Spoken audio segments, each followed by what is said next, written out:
relationship only 2 months ago, so I understand it takes time. I'm down to take things slow, but if you want to disengage completely, that's okay too.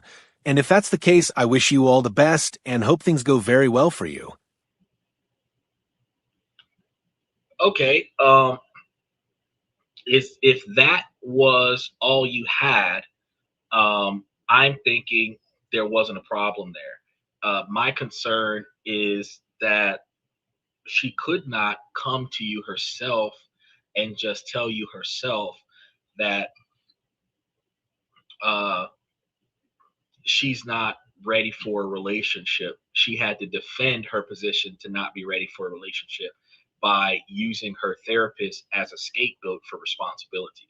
Now, for me, that would be a red flag because while society, most of us need a therapist and our therapist needs a therapist, the fact is, um, if you are not mature enough to take responsibility for your own decisions, you're not ready for a relationship.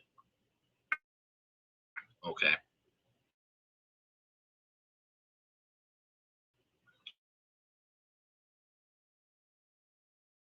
How much that she just got out of a toxic relationship because most of us have been in at least three or four or more toxic relationships since our 18th birthday. Most of us can either admit to ourselves or to someone else that we've probably had at least five serious toxic relationships, whether it was a 6 month long thing, a few years long, between 18 and 40, we can guarantee that we've had quite a few, right? So she just got out of a relationship 2 months ago. That's fine.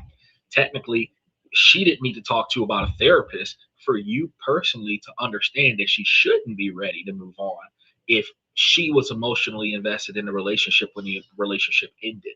Because the only way that a person, male or female, would be capable 2 months after a breakup to move forward with their life and get involved in a new relationship is if they had emotionally detached from the relationship long before the relationship ended, which is a red flag for you as well. Because in that scenario, she didn't tell the person she was with that she was emotionally detached before she left. So she broke up in her mind with the other person and didn't tell them nothing, was on autopilot, receiving the girlfriend treatment for an undisclosed period of time. And then when she was tired of whatever was there, that's when she was just like, all right, let's cut it off. And any time you find a person like that, whether it's a male or a female, when you find a person like that, that is a dangerous relationship to dive yourself into because you could be failing in the relationship or they could be failing to aid in the progression of the relationship and you won't know. It's just one day either their bags will be packed and they'll be gone, or the other side of that scenario is that they will start up a conflict that will be the excuse for y'all to break up, and both dynamics will devastate you because it'll come out of nowhere. And the problem that most adults have with the need for closure is that sudden change does not give you closure, which is going to cause you to be hooked on your ex because you want to know why. You want to know what happened, what went wrong, because everything was good on Monday and Tuesday. We broke up and we've been together for 10 years. That type of dynamic is not good for you to get into. So, not saying that that's what's going on with her, but the fact is that if that is her position, is that her therapist says it's not a good idea for her to progress forward in a relationship, then it is her decision to acknowledge the fact that you were hoping for a long-term engagement with one another and y'all can kind of keep it platonic for a few years as she gets through her therapy, and make sure that she knows that she can keep you as her first choice when she's ready to get started, and y'all can just kind of get to know each other and like linger for a little bit, because when you are dedicating the rest of your life to somebody else, you have the rest of your lives. And if you're in your 30s and 40s, most of the people on my channel right now are over the age of 35, because I checked the dynamics. Not one person on the show right now is under 35 right now. So even when a woman comments, I'm like, she's 35. Because they don't even have from 25 to 35 in my dynamic right now. So she's not even 34. She's 35 or older. Because I looked at the metadata on my shit. So at the end of the day, yeah, you can definitely let her know, hey, you know, if you're paying attention, then I'll wait for you. But you've got the rest of your lives. And 35, 40 years old, you still got 30, 40 more years, 50 more years. So if it takes you 5 years where you're going to be exclusively in a platonic friendship style relationship where she's not looking into other people as she grows herself, and then after that y'all start engaging the relationship once she's confident and capable of being in the relationship, she's not putting you in the friend zone and passing you up for another person. She's putting your romantic relationship on hold while she gets her emotional stability together, and then y'all can still be platonic and friends in the meantime. And then once her therapist gives her the green light to move forward, then y'all can progress in a romantic relationship, where 2025, the majority of people should start engaging with female interaction, male female interaction, where y'all start off strictly platonic for the first 2 years, get to know each other first, which that's not possible with our culture. But if we did that, you would know the person before you slept with them. Women's body counts would be far lower. And if you're committing to the person emotionally for a year to 2 years before you commit to the person sexually, then you'll likely have a better relationship because your foundation will be stronger. It wouldn't be based on physical intimacy. Michael says, your expectations not met. I mean, that's typically what happens when people break up, is that whatever their expectations were in a relationship, they didn't get met. But the problem that's going to happen is that not a lot of times does the person that walks off of the relationship say what the problem is before they left. A lot of times, it doesn't matter if it's a man or a woman. It does happen more often with women than men, but it doesn't matter if it's a man or a woman. What matters is that somebody wants more out of the relationship. They're unsatisfied. They're resenting this relationship. And then they're going to take it out on their partner until their partner gets fed up with the resentment behavior and leave. Or the person that's fed up with the relationship because they're not satisfied, they're just going to leave. Nobody knows why the relationship fell apart, because the person who did not start the breakdown of the relationship didn't say anything.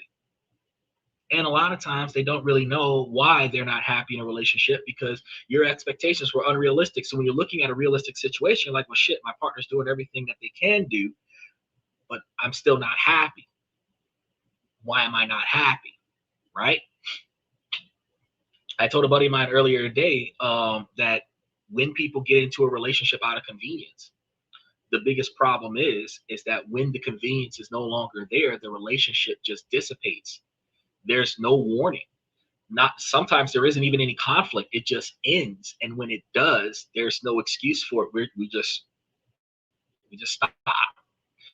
And it hurts more than knowing what the problem was that caused the relationship to stop, because you can't fix something that wasn't broken. So if the relationship just ended because it was no longer convenient for the two of you, and neither one of you could fix that, the fact is that you put yourself into a trauma bond scenario, and when the trauma was no longer there, you had nothing to bond over. And that's going to hurt more, because once the recovery hits, one of you is going to move on, and the other one's going to be sitting there re-traumatized, complex PTSD. He said, there's that communication problem again. Bro, that communication problem happens with every relationship. And the fact is that in our 30s and 40s, we did not learn over the past 25 years how to communicate better with our romantic partner. We learned how to communicate better with police officers. We learned how to communicate better with judges. Some of us learned how to communicate better with our bosses so that we don't get fired and written up and stuff, but we have not learned how to communicate better with our partners, with our romantic partners. It seems like there's a level of vulnerability and insecurity there that is so deep that we cannot appropriately communicate with our partners. And I should probably cover a show about why we mentally cannot factor in how to communicate appropriately with our partners. But it is a thing. So telling her that, I hope for the best, but I was going to take this slow and wait for you, if she doesn't buy into that, let her slide. All right, let's go ahead and check on the next one. I am 34 and I recently married my wife who is 28 and we both live busy lives. We work over 50 hours per week and coordinating our lives has been really difficult and it's making married life really hard. Has anyone else had similar experiences? I'm thinking about bringing up the idea of using this podcast, but I don't know if it's a stupid idea. Wait, I was reading what Michael said. Michael distracted me. I was reading what Michael said, and this guy, what did this guy say? Hold on, let me backtrack for y'all a little bit. I'm sorry, y'all. I want to see what this man was just trying to explain to me just now. Hold on. Recently married my wife who is 28 and we both live busy lives. We work over 50 hours per week and coordinating our lives has been really difficult and it's making married life really hard. Has anyone else had similar experiences? I'm thinking about bringing up the idea of using this podcast, but I don't know if it's a stupid idea. Oh, okay. So, no, using this podcast is a fantastic idea.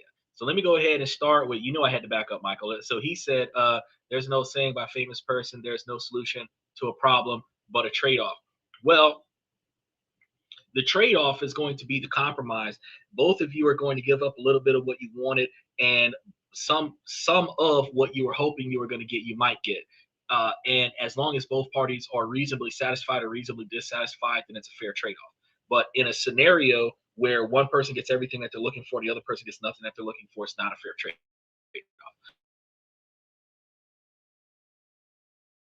We also have to recognize is if we did not have that communication in the beginning, the problem was one person didn't want to talk and the other person did, and there is no trade-off there. You're gonna have to start talking, or this isn't gonna work. Now, this gentleman wants to use this podcast in order to work on the lack of communication or the lack of availability in the relationship. I think fantastic. Come to the show 7 nights a week. Y'all can make it a tradition that when y'all get off from work, that y'all come and sit and watch the show, because while you watch the show live or you watch a replay of the show, you're able to watch the show, learn something, talk about the information that you got, get the insight from your partner, and then y'all can learn and grow together. So I strongly recommend that. If any event that you guys have comments, y'all can throw them in the comment section. I read the comments and then I get back to y'all. And if y'all have the time to show up to the show one day, especially on a Sunday, and y'all want to come in from 2 different accounts, I could bring y'all on live and we can have a couple session, and I can explain to y'all how this dynamic works for y'all's abilities to learn how to communicate with each other and grow with one another. Now, what I understand is that since y'all both work such demanding hours, your availability to one another is strained.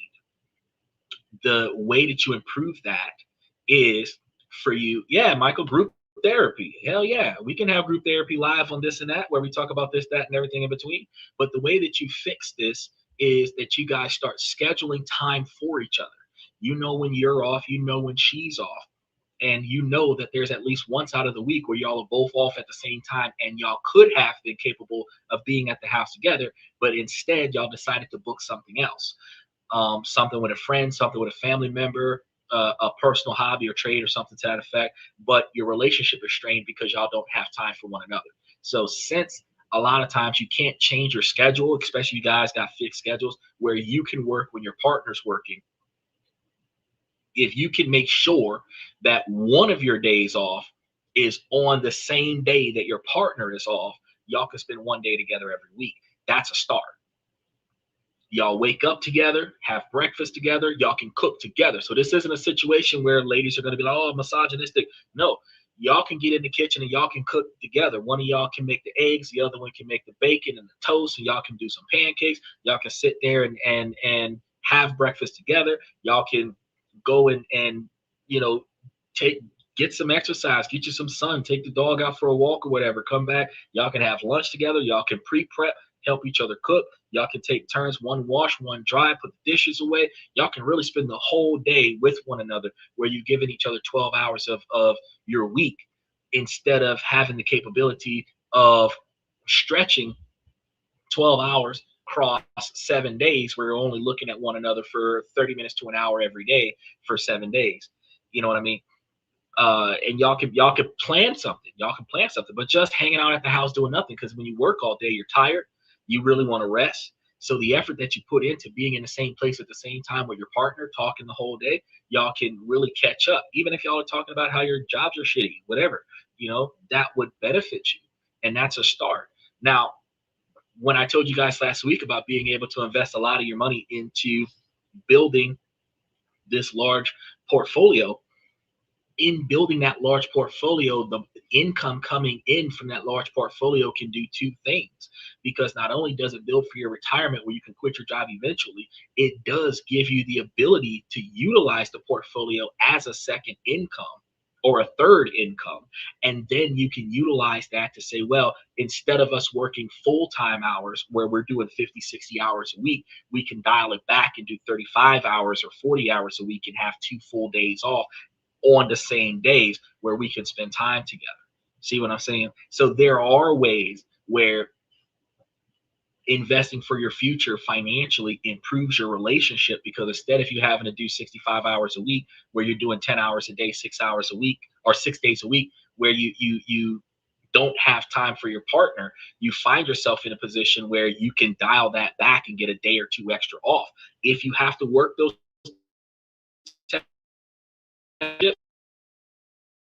off, and if your partner's working 8-hour shifts, is going to work 5 days a week and have 2 days off, and that means that y'all have at least 1 day together, if not 2 days together, and then the person with the extra day can go and get stuff done. That's not y'all spending time together. You know what I mean? So yeah, I strongly recommend that. I strongly recommend all of that. Coming to the show, utilizing the show on a regular basis, or just making time for each other. But the largest majority of America is experiencing that. Over 70% of American households have 2 incomes, whether it's one person with 2 jobs or each person in the house having at least 1 job. So it's a common thing that y'all don't have time for one another, because the employers control when you show up for work, since you don't have the courage to tell them, I don't want to go to work on certain days, right? The average cost for a car today is $50,000. Shocking. Shit. Yeah, that's the average. The median number is almost close to the average, but you can find, for example, right now, about 10 or 15 years ago, the cheapest cars you can find on the market were between $10,000 and $15,000. Those same cars right now are between $18,000 and $25,000. The cheapest cars you can buy. Base models, like a Nissan Versa, used to be $10,000. Bad boy right now, base models like $15,000, brand new, right? Stick shift, right? Then when you start talking about like an Acura or a Civic, you're looking at $20,000, $25,000 easy. Fiat, way high, way high. When you Nissan Maxima or Nissan Altima, between like $18,000 and $25,000. A Corolla is $21,000. Camry, $23,000. Yeah, I looked this stuff up, bro, and it's not and brand new. This stuff is expensive, bro. And then when you start talking about those hybrid cars, they discontinued the Volt, VOLT. And now they have the Bolt, which is a mono electric car, and I don't recommend it right now because it doesn't get enough miles. And if you live in a cold climate, that battery doesn't last that long. Because there are certain states right now where it's 23 degrees outside right now. But those cars cost more than a gas powered car. And then they don't give you the EV thing anymore, so you're not getting that $7,500 anymore. So electric cars cost more unnecessarily, $10,000 to $20,000 more than a gas powered car. So now you're paying $30,000, $40,000, $50,000 to get a brand new car, or $150,000, $200,000 to get an electric car. And a used car, a lot of times, some of these used cars that have between 50,000 and 90,000 miles on them are still priced at $40,000. So certified pre-owned vehicle is like $10,000 to $15,000 cheaper than a brand new version. So it's tough. It's tough. And then they're going to put you on like a 7-year contract where you're going to be paying for that for 7 years, where you're paying like $10,000 to $15,000 a year. You've got like $500 or $700 a month payment plus the insurance, where you're paying $300 every $300 a month for your car insurance because of the value of your car. You know, by the time the shit's done, bro, like it's not worth it. But this is the reason why people are broke. They're rubbing pennies together. You know, so you would do better buying a 20-year-old car with 150,000 miles on it that look bad and run good than you would be trying to buy a brand new vehicle that runs good and looks good. It just doesn't work out for you. It just doesn't work out. All right, let's go ahead and check on the next one. I just removed a toxic boyfriend and toxic friendship all in 48 hours. And almost at 36 years old, I am so glad I learned how to walk away, because I woke up feeling like myself again this morning. And there is no better feeling than protecting your peace. Truly. I hope you can do the same. Okay. I'm assuming that you got rid of a toxic friend and a toxic boyfriend because they hooked up with each other, because that's typically how that works. Because you don't coincidentally or conveniently have a toxic romantic relationship and a toxic friendship at the same time, unless you started dating your toxic friend. Now, knew that your friend was toxic before you started hooking up with them. So you should not have turned that into a relationship. But in the dynamic where your friend hooked up with your boyfriend, you knew that your friend was going to do that, because at 36 years old, you didn't had this friend for 5, 10, 20 years. And odds are your friend is the kind of friend that has no problem with sleeping with your man, because you and your friend got the same taste in men. Y'all have the same type.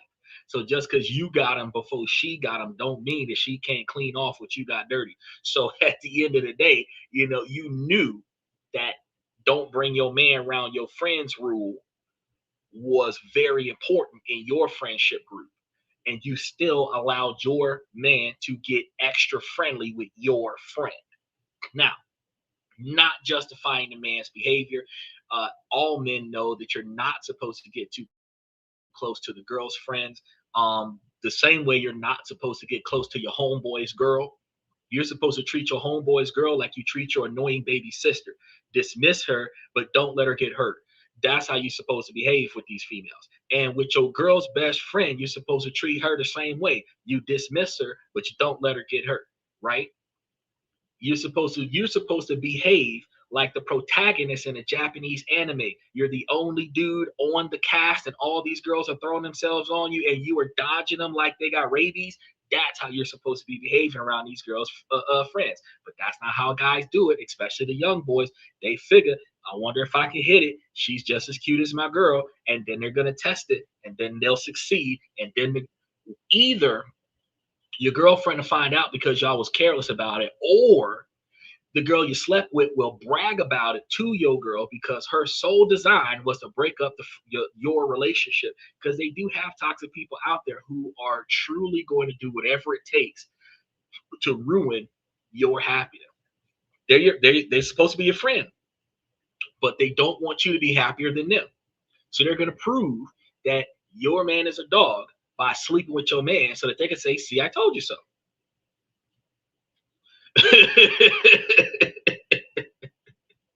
And I'm gonna tell you real talk.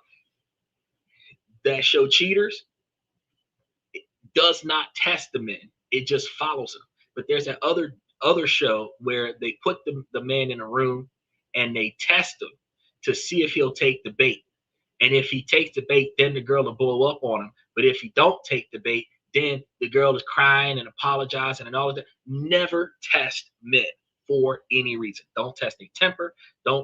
If you test their logic and their decision making at the beginning of your relationship, that is all you test. But you do not test their temper. You do not test their loyalty. You do not test their dedication to you. because it shows that you don't trust him. It shows that the relationship is not worth keeping, because how is he ever going to know? You're going to traumatize your man, because he's going to be in a situation where your man is going to always assume that somebody's trying to set him up to piss you off. That's going to put your man walking on eggshells, which is going to have him start developing resentment, because he's not going to feel comfortable with going out into society because he's got a partner that is setting him up. That's going to cause a relationship to fall apart. So if you've got a toxic friend, you should not have had your toxic friend in your relationship.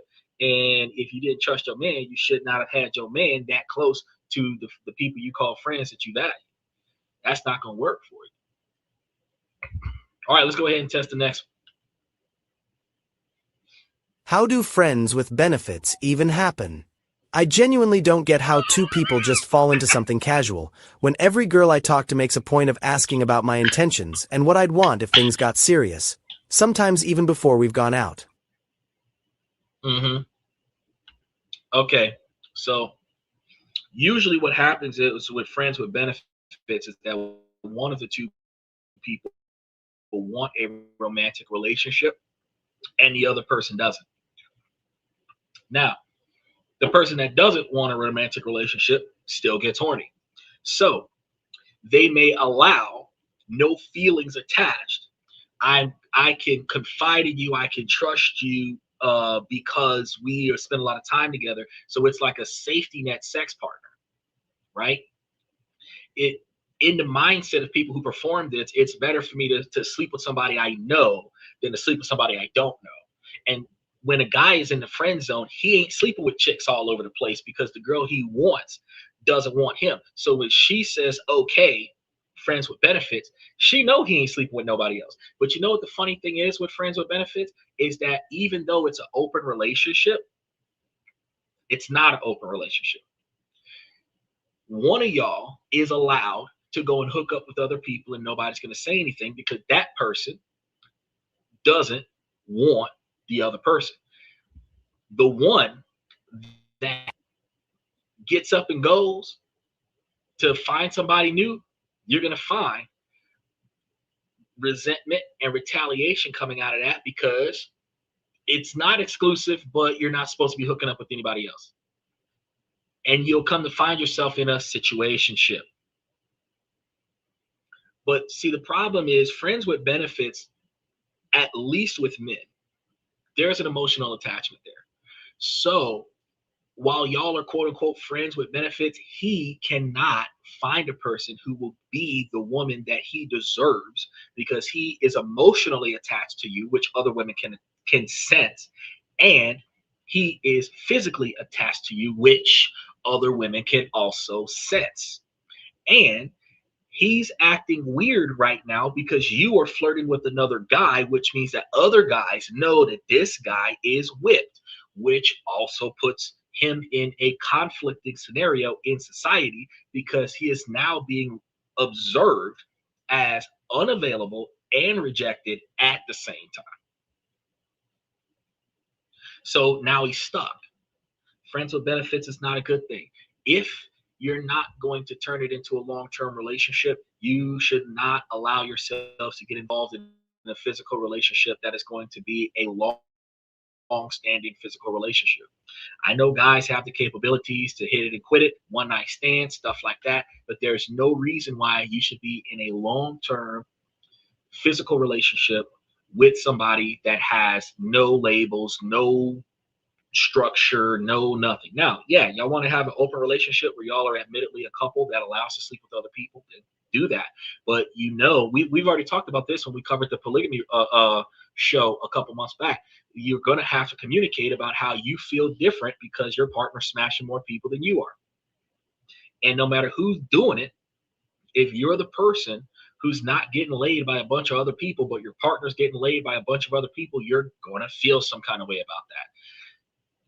And y'all are going to have to communicate with that. And y'all are going to have to work that out, whether your partner helps get you hooked up with somebody else or whatever. Y'all are going to have to work that out, because otherwise your open relationship will turn into a lot of fights and a lot of disagreements because y'all aren't on the same page. Michael says, I just let them know I don't appreciate it and not to do it again.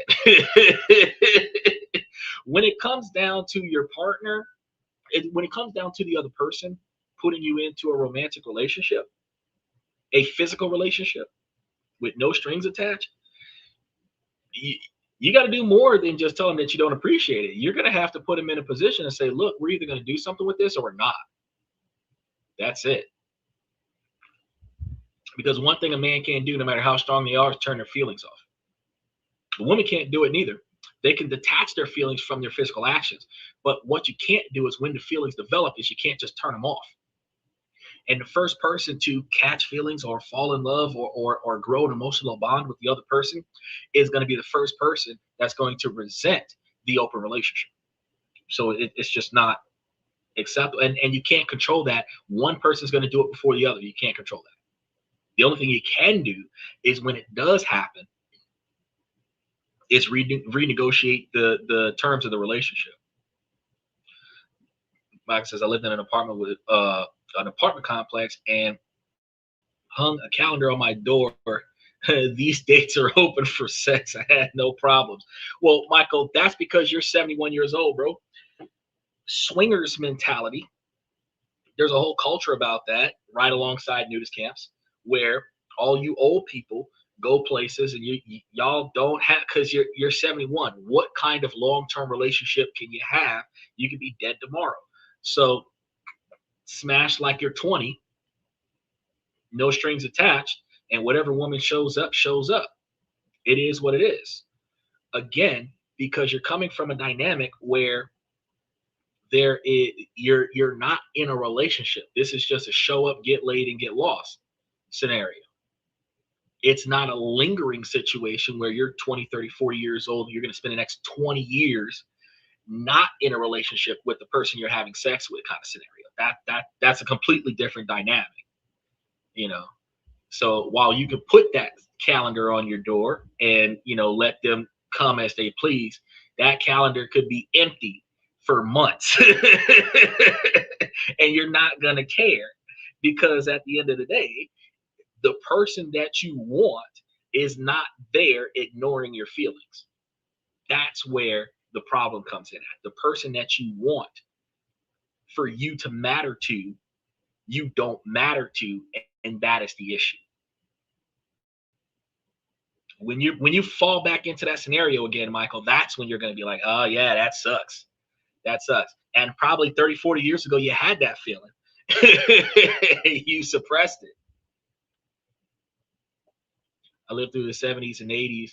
It was all about sex, drugs, and rock and roll. Yeah, I know. And you also lived in an era where commitment was a thing. So it doesn't change the fact that at some point you were in a situation where you were hoping this was going to go somewhere, but it didn't. And when you were in that situation, it hurt. So the people who end up in those situations, that's how friends with benefits starts. That's how situationship starts. And that happens more now in our common culture than what it did before. And I think the sex, drugs, and alcohol, the sex, drugs, and rock and roll 70s and 80s that you're referring to is now coming back in 2025 to a common practice where that's all everybody's doing is smoking weed, popping mollies, and smashing everybody that's got a pulse. And then after that, 30 years later, they're trying to settle down into a relationship. It just doesn't work. Belong to the Kiss Army. Is that Ric Flair? Oh no. Is that acronym? Acromancer? I'm familiar with Kiss. Before my time, I'm familiar with Kiss.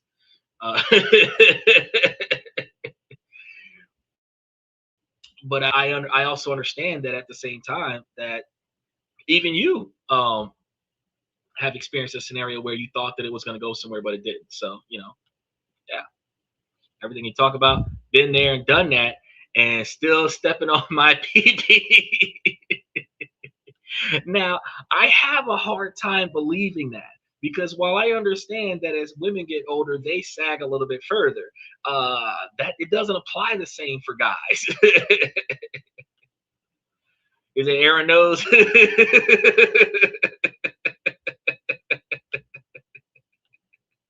Just thinking, like I don't see. Look, there she go. Hey Nicole, it's been like 2 weeks. I ain't seen you in a minute. She went put in double overtime. She was trying to get the overtime hours in before tax season. She got her first night off. I'd be looking like she ain't come in today. All right, let's see what we got going on with the next one. My boyfriend cheated. I found out my now ex-boyfriend cheated on me and lied to me the whole time. After finding this out, I decided for peace of mind to get tested for STI. Turns out he has given me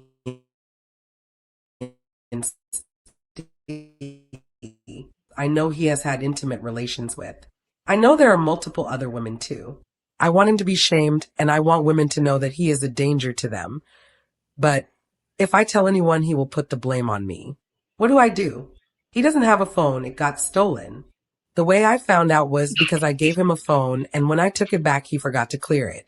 So I can't get the clinic to anonymously text his number. Also, in no way do I want to protect this evil man. I'm just worried this will come back on me as he's very manipulative. I am obviously no longer with the man.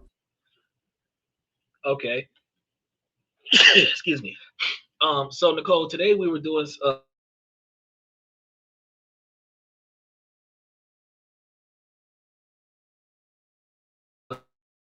Sunday night. We did questions and comments from the fans. Yesterday we were talking about how a couple could come together and live off of one income and invest the other income so that they can make themselves $2 million in less than 20 years. And earlier in the week we talked about how you can do it by yourself with one income. We talked about that on Tuesday. And then I can't remember everything we've covered all this week because we've covered a different topic every night. But tomorrow, Monday, we're going to be talking about how food stamps are about to be negatively impacted. WIC, TANF, child support coverage, not child support, but child care services from the government are about to be, negatively impacted because of what just happened a couple of weeks ago. So we cover a different topic every night of the week, and tonight, Sunday nights, we typically do questions and comments from the fans. Special shout out to Claudia because she was asking about her ex-boyfriend.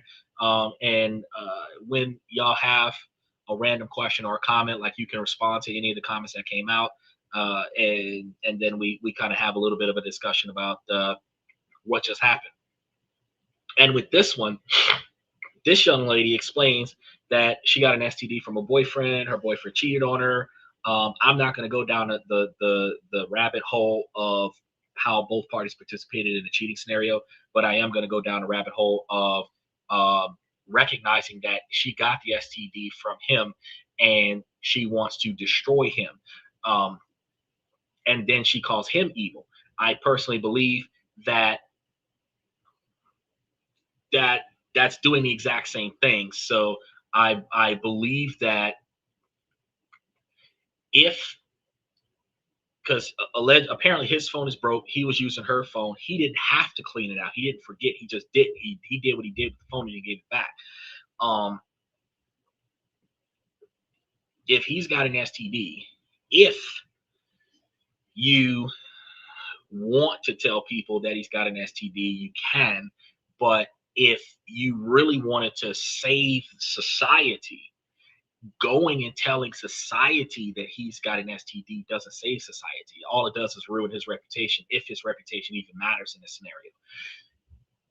What you could do is contact him and appropriately let him know that he should have an STD, because if he was the only person that you were sleeping with, it doesn't matter if he was sleeping with other people. You didn't have it before the relationship. You had it when the relationship ended, which means that he should have it too. He should get himself tested and just leave it alone.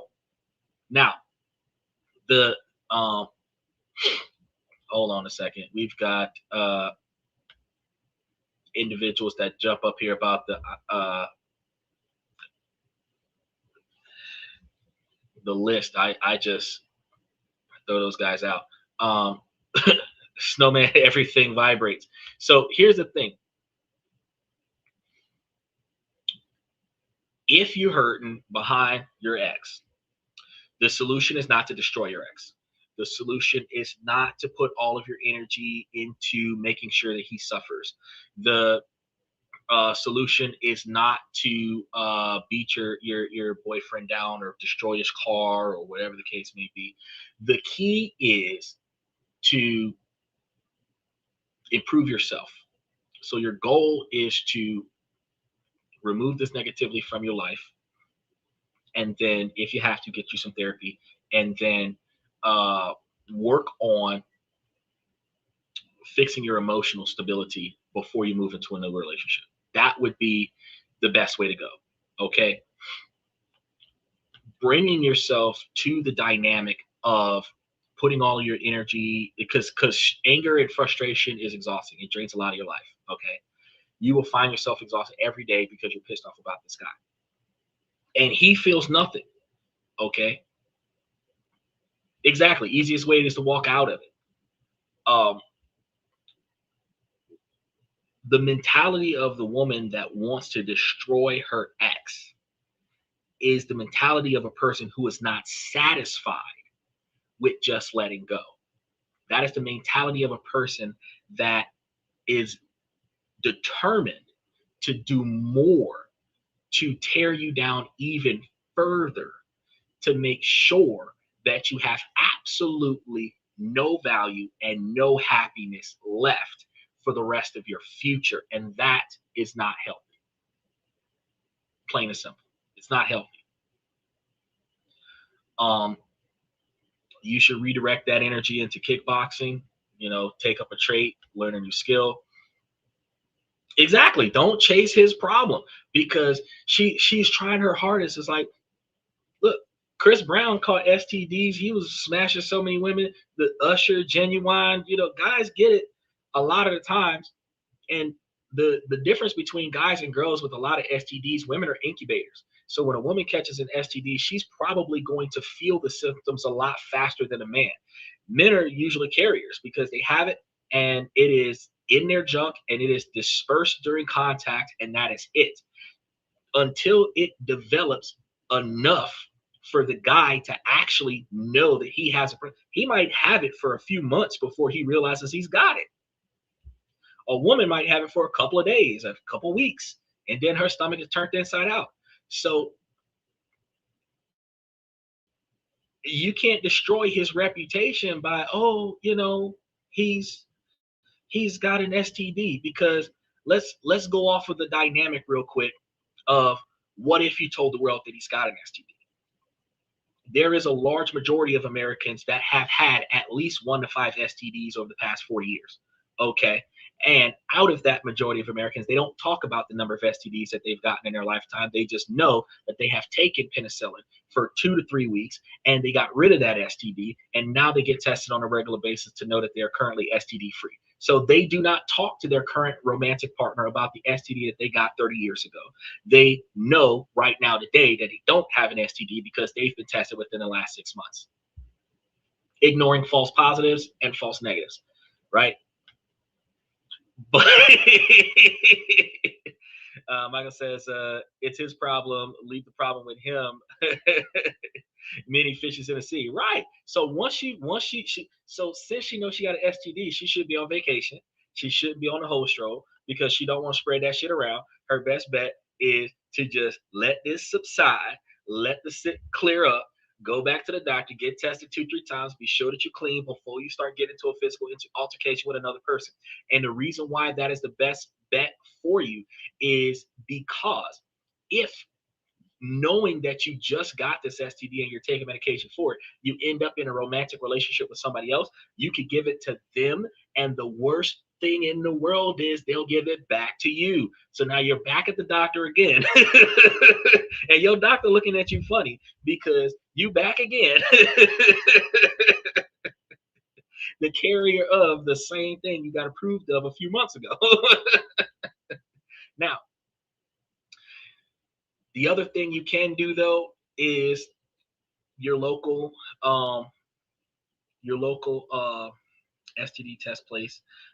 You name your sex partners, and whatever their protocol is with notifying society that these individuals do have or have been involved with a person with an STD, they take whatever protocols they're going to take, and that is the most effort that you need to do. Is first and last name, mailing address, whatever you got, email, so that if they're going to reach out to him and get him tested, then they will. But if they're not, just let it go. Let it go like a bad debt. Just let it go. Trickle anonymous. Well, yeah. Truthfully, now this is actually a good idea, Michael, but not a lot of us do this because it's tedious and sometimes it costs money. We can't always get tested for free. But truth be told, when you meet a new person, you should have a strictly platonic relationship until both of you have enough time to get tested around the same time, so that your test results were produced after you met. Not within the last 6 months, not within the last year. Your test results are dated for a date after the two of us met to show me that right now that you are clean. Then our first night will begin. That should be the common practice with all of the stuff that's out there these days, because they've got like HPV and all this other stuff that's out there, that some of the stuff is hard to get rid of. It's not just, HIV and herpes and stuff. You've got a lot of diseases out there that a large majority of Americans have and don't know, and they're carriers of it, and you can't get rid of it. So you should get tested for most things, including pregnancy. And then before your first night with one another, y'all should be able to share those results and prove that you're both clean right now, and then hook up. If that behavior occurred, we would have less sex partners, especially if you failed the test.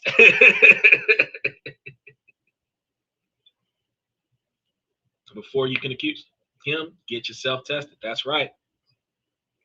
And then a lot of times it's funny because sometimes somebody will catch it, give it to their partner, get it back from their partner, and because they didn't know that they had it the first time around, they will blame their partner for cheating when their partner caught it from them. Yeah. Doesn't matter if you were cheating. You're going to blame your partner for cheating because you got it from them. There's some deep stuff out here. Exactly. You may have given it to him. Exactly. And when he went to the clinic to see, he gave it back to you. And the other dynamic is that in a romantic relationship, y'all can pass colds back and forth, y'all can pass viruses back and forth, and y'all can pass STDs back and forth. So you got to get tested beforehand, and y'all should get tested periodically throughout the relationship just to make sure. Because some diseases can be transmitted sexually, and some diseases can be transmitted by bodily fluid, and the bodily fluids doesn't have to be internal. Because with the way we be wiping our nose and snot and everything like that, and shaking people's hands and all of this other stuff, there's a lot of stuff that we can. And then with guys that be scratching their junk with their hand and, not very hygienic in a lot of situations, you can find yourself touching the wrong stuff in the wrong place and end up getting the wrong stuff on your body, and then you end up with the virus. And then because y'all not as clean as you should be, you pass it on to your partner. There is always another way to go about getting yourself sick and then getting your partner sick, because you don't take the necessary high-end safety protocols to look after yourself, right? Because you don't take good enough care of yourself, you coming in contact with them could get them sick. Like, for example, a guy can give a girl a UTI simply because he didn't take a shower after he got home from work. He's covered in sweat, dirt, filth, everything like that. It's on his junk. His junk goes in her, and now she's got a UTI. Her stomach hurts like she's got an STD. He's thinking something funny, but he caused it. It's stuff like this that people don't think about, right? It's just stuff, certain things. Holding their junk and then shaking in their hands. You got a lot of guys that do that. I learned a long time ago, it's easier to sit. The seat's always down. And then I can spend more time on my phone.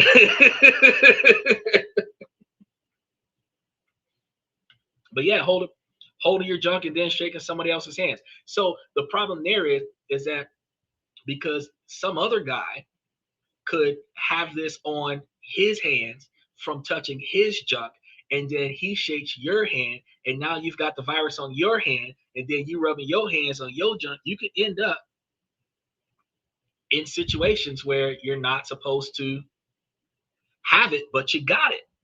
It doesn't always have to happen from you cheating on your girl with another chick. It's just the exchange of bodily fluids. And you have to understand that the true definition of an STD is the exchange of bodily fluids. And it doesn't matter how that exchange happens. The concentration of the disease is how you catch it.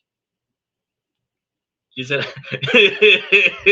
I'm listening intentionally. Well, you have to, because we ain't bad mouthing the women right now. Because a lot of times when I start talking bad about the women, they start thumbing down this show and getting all because they don't want to hear it. But this is a male-driven podcast from the male's perspective that's here to help the men become better men. So I got to point out the flaws in men, and women love to hear that part. But then the other half of it is that I tell the women about how their flaws are just as bad, if not worse, than the men, because the women choose the men that make bad decisions. The men just choose the women that have hot bodies and put out. No man chooses a woman because of her decision-making skills. A man chooses a woman because she's hot and she puts out, and if she helps out, that's fantastic. Women are responsible for choosing the good decision maker. So if she's got an ain't shit man, that's because her decision-making skills ain't shit. So my goal here is to help men become better men so that the women have better men to choose from, because most men were raised by women, and women cannot raise a man. A woman can only tell a man how not to fuck his own life up, but she can't tell him how to be a good man to a woman, because women don't know what a good man looks like because they have not been with one. That's why a lot of them are single mothers. If you were a married woman, you would know what a good man looks like because you're married to one. But if you raised your child for 18 years as a single woman, you never encountered a good man that you can recognize. So how can you teach your son how to be something you've never had? You grew up without your dad in your life because your mom was a single woman. You're a single woman, so you've never seen a good man in your life. So how can you raise your son to be a good man? Now you got a third generation removed of men that have been raised by women who did not know what a good man is supposed to look like. It's a bunch of boys that do what the women say because they listen to their mama, they listen to their grandma, they listen to their sister, they listen to their girlfriend. But you've lost the masculine man, you've lost the decisive man, you've lost the leader, the provider, the protector, because he's only going to do what he's told. And if you don't tell him nothing, he ain't doing shit but playing his video game all day. 35, 40 years old with a brand new Xbox, a brand new PlayStation, and catching the bus. When the PlayStation and the Xbox together cost $3,000 plus the video games, he could have bought himself a car. If his junk is on the ground, leave it alone. Remember to like and subscribe. Definitely. And this is the dynamics. But I love the fact that you're here, Nicole. I really love the fact that you're here, and you should get all your homegirls to come and dive in on it. Because we could use a female's perspective on the show a lot of the times, because some of the topics that we cover, I cover both sides of the fence, but it's from a male's perspective. So I can tell women, hey, you could probably benefit better from this if you did it a little bit differently. And I know that because I'm a man, I can tell guys, hey, you can do the same. You can change your decision making and you can improve. But if a woman disagrees with my logic, I would love to hear why. I would love to hear why. Because it makes sense. We talked, but I think I'm still done. Hi everyone, so if you've seen my previous discussion about the letter to my husband, I talked to him. I did not follow the letter at all but told him about needing to quit drinking and we go to counseling. He agreed to both due to him not wanting me to resent him, which I told him I do for the drinking. Monday will be 2 weeks of not drinking, but everything still feels the same. And if I'm being honest, I feel that after the talk, me talking mainly and him just agreeing, I'm just giving him false hope when I'm already done. I'm not sure if this is a normal feeling or not. And I do have a doctor's appointment to talk about this, but would it be best to talk to him again? Should I give it time? How much time? So many questions due to this being new for me. Okay, so if you done, you done. At bottom line. Now, can you change your mind? Yes. Yeah, I hit the like button, Michael. Thank you so much, Nicole. I really appreciate that. That's why Michael's the admin. Okay, so the guy was drinking. Their relationship started getting tough. She's resenting him for the drinking. She's through with the relationship, but they started going to counseling. The man quit drinking so that she wouldn't resent him, but it's too late. She's already resenting him. She doesn't want to move forward with the relationship, but he's actually showing improvement. So you have to have an open mind to the possibility that you can rekindle what y'all once had by not focusing on a negative and remembering why you got into this relationship in the first place. Then remember what y'all built together.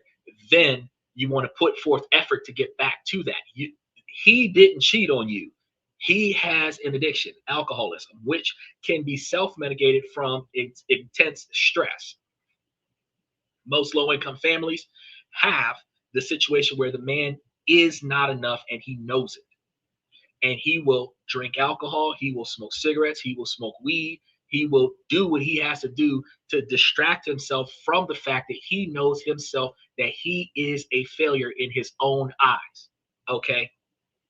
Before you can criticize your man, whatever you thinking about him, he done already did that to himself a million times over. You can't say nothing to him that he hasn't told himself. So what hurts him more is that when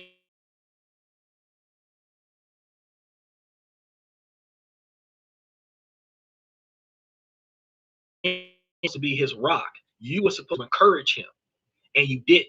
You showed him that not only did he give up on himself, but you gave up on him too. Why the fuck is he still fighting? He's Rocky and Adrian walked out of the ring because she knew you wasn't going to win. That is not what's supposed to be happening right now. If your man ain't shit, you're supposed to help him be the shit. Okay? Now, when he doesn't want to change, that's when you walk away. But if he is deliberately changing because you said so, you ain't fighting. He is doing what you said do. You shouldn't be mad at that. Even if it's late, he starts trying, you should give him a chance. See how far it goes. And there's certain things, alcoholism, drug addiction, stuff like that, that it's not going to be a quick fix. He's not going to stop drinking a day and never drink again in his life. He might relapse in a couple of months. He might relapse halfway through the year. But the fact is that he stopped for you. You got people who've been smoking weed for 50 years, and they stop smoking weed because you tell them how important it is for them to stay alive longer so that you can spend more time with them. And they will quit smoking weed because you want them to live longer. Okay? But if you give up on them and say, well, fuck it, I'm already done. You're quitting before they have a chance to show you better. And this is one of the things that hurts in relationships, because a lot of the times, she says, sounds about right. A lot of the times we ask two different kinds of questions. Should I quit or should I give him another chance? And then the other question that we ask is, how do I make this right? The room for redemption comes from forgiveness. Now, everybody who claims to be a God-fearing person from the New Testament, when you fuck up, you apologize, you repent, and the repentance is the determination and guarantee that you will not continue to deliberately make the same mistakes over and over again. Now, in that repentance is redemption, and the redemption comes from the effort that you put into earning back the respect that you lost from making the mistake in the first place. But that means that just like Solomon, who lost the faith of his congregation, and then he turned over a new leaf, it doesn't matter how many months or how many years that he put into regaining the confidence of his people. They gave him a chance to do better. And when women get with a man, it doesn't matter if he cheats. It doesn't matter if he does something that she doesn't like doing. It doesn't matter if he gambles, whatever. If there is room for redemption, there has to be room for forgiveness. There has to be room for atonement. And if there's no room for atonement, then why are you forcing him to change? you recognize that he's not what you want, just leave. But if you're going to give him a choice to do better, then you got to see that through, because that was your decision, that if you don't change, I will leave. Now you're putting yourself under a condition that because he's changing, I can't go. I can't go, because the agreement is that if you change, I'm not going to go. So where are your feelings going to be in this situation? You need to go to therapy and get that load of resentment off of your chest, the hatred, the depression, the sadness. You got to get that off of your chest. And then you have to start putting in effort on your side of the relationship to rekindle what y'all have lost. It doesn't matter if it wasn't your fault that the relationship is what it is. It's going to be your fault that it ends because he's trying to do better and you're not. It takes two people to come together. It does take two people to fuck it up. And it will take two people to fix it again. It's not just his fault that he's out there drinking in a relationship with you.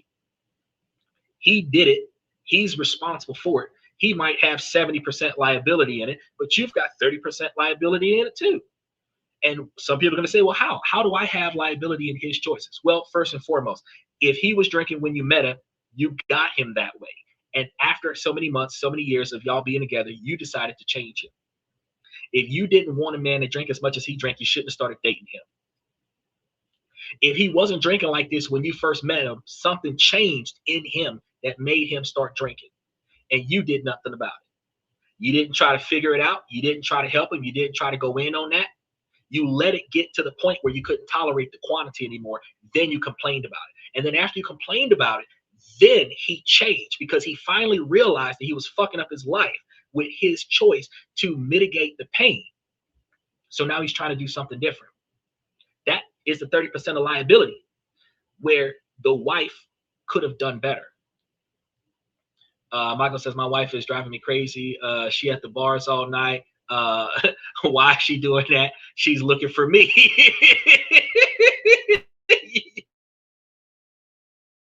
Close the house away.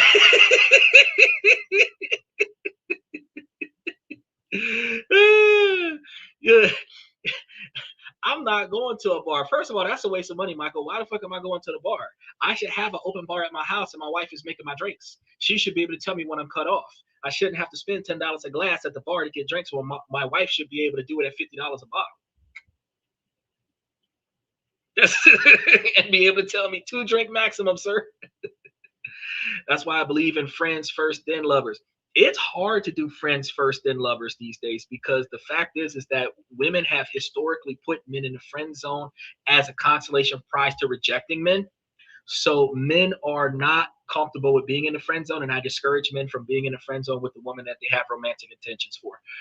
If you have no feelings for her, by all means, be friends. But if you've got romantic feelings for her, it makes absolutely no sense for you to be in a friend zone, because you are not going to be able to navigate your your feelings as a man for her when she has no feelings for you. And every time you realize that she has no feelings for you, it's going to hurt you. And every time she talks to another guy, it's going to make you uncomfortable, because you're going to feel like you're being replaced, even if you're not. Even if she's just having a casual conversation, just trying to get directions on how to get through them all, you're going to feel like she is more capable of communicating with him than she is communicating.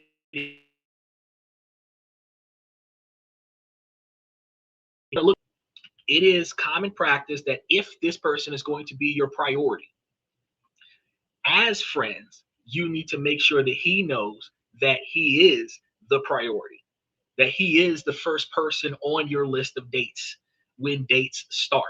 I'm not ready for a relationship right now. We can just be friends. But if we stay friends, you will be the first person I go on a date with. You won't see me dating another man while you and I are hanging out with one another. I'm just not ready for a relationship at this time, or I'm not comfortable with a fast or expedited commitment at this point. You're being clear that I want to get to know you. I want to take the time that it takes to be completely sure about what we're going to do, because my intentions are long-term commitment. My intentions are permanent. I am looking for the last one, not the next one. And if these are the type of clarifications that you're making, oh yeah, the guy can have feelings for you. And since he knows that he is the first one in line for the next boyfriend, He'll wait that friend zone. He'll give you all the time that you need. But in return, don't get another boyfriend, have a random hookup, pull another guy out of the woodwork, and then end up in a situation where he's the male best friend and you're telling him about how your boyfriend sucks. Well, no shit, because the man you should be dating is your best friend. And no man that you date will stack up to your male best friend because he is husband material. That's why you got him as your best friend, as a safety net. So when you end up in your 30s and 40s and 50s and you're not able to pick up guys as well as you used to in your 20s and your early 30s, that's when you're going to start settling down with the guy that you put on a back burner for 15 years. And that's not fair to him. If he is not your first person when you come out of retirement and start dating, then at the end of the day, he should not be your friend.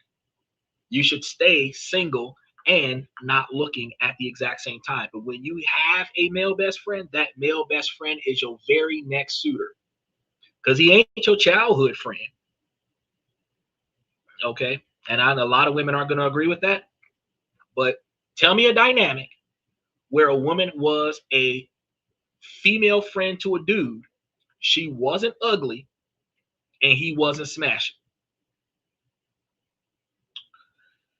The only time that goes down is when his girlfriend is hotter than her.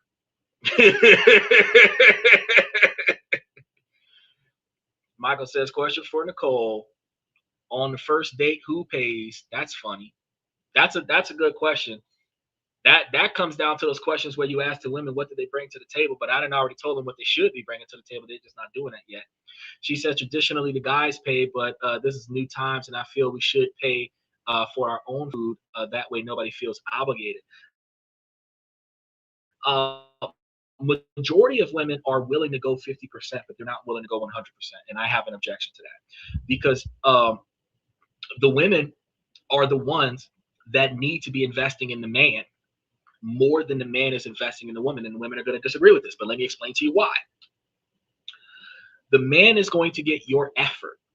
He is not going to get your house, your car. He's not going to get your salary. He's not going to be on your life insurance. He's not going to get your health insurance or anything to that effect. He is going to get your effort and maybe some sex. You are going to get everything he's built for the last 30, 40, 50 years. You're in your 30s, 40s right now. You date a guy in your age group. He spent the last 40 years to be where he is right now through failures and everything. And then he's going to give you everything he can. And if you're not satisfied, you're going to divorce him and take half of whatever's left, which is honestly taking 2/3 of what he spent his whole life building. Ultimately, a man is like a stock option. And just like a stock option, you don't get nothing out of it if you don't invest anything into it. The women should pay for every date that they go on with the man until they choose that man, until that man commits to that woman. And when they commit to each other, then the roles reverse, because you're investing in this man to show him what you bring to the table, what value you have. Traditionally, women spend all of their money on their looks, and they show up to the date with a positive attitude, and the man entertains the woman. Then second, third, fourth date, all of this stuff happens continuously until such time as the woman starts sleeping with the man. Then every few dates, the woman is sleeping with the man. Then frequently, they don't even have to go on dates. The woman is sleeping with the man. And then they move in, they combine their incomes together and improve their standard of living. And now they're still living at 90% of their combined income, and the woman is sleeping with the man. But they're roommates, because you're going half on the rent, half on the light bill, half on this, half on that. But y'all could have lived on one income. It doesn't matter who's got the higher income, because she could have a $60,000 a year job, he could have a $45,000 a year job, or vice versa. And they could just live under the higher income and take the lower income, invest it into stocks, and they could be millionaires inside of 10 years. 2 million, 1.9 million. I did the research on it. $1.9 million. Just being able to put away $40,000 a year, living on a $50,000, $60,000 a year lifestyle, and putting that other $40,000 a year away, you would not be broke. But see, what people do is, if we can afford to do more, we will just do more. You'll come out the hood where you were spending $40,000, $50,000 a year. You had a stable thing going on. You had a good relationship with your landlord, and you'll move into the suburbs. Now you're overpaying for shit that you can't really afford, so that you can keep up with the Joneses, because you got a raise, because you got this, because you got that, but you're still struggling living from paycheck to paycheck. How you went from being an intro level position to being middle management, and you still living from paycheck to paycheck, makes no fucking sense. But the fact is that women don't invest in the men. The men invest in the women. And the fact is that no woman has a responsibility to show the man her value outside of sex in the first 10 days. But see, women are supposed to be looking for the man who has the responsible decision-making skills.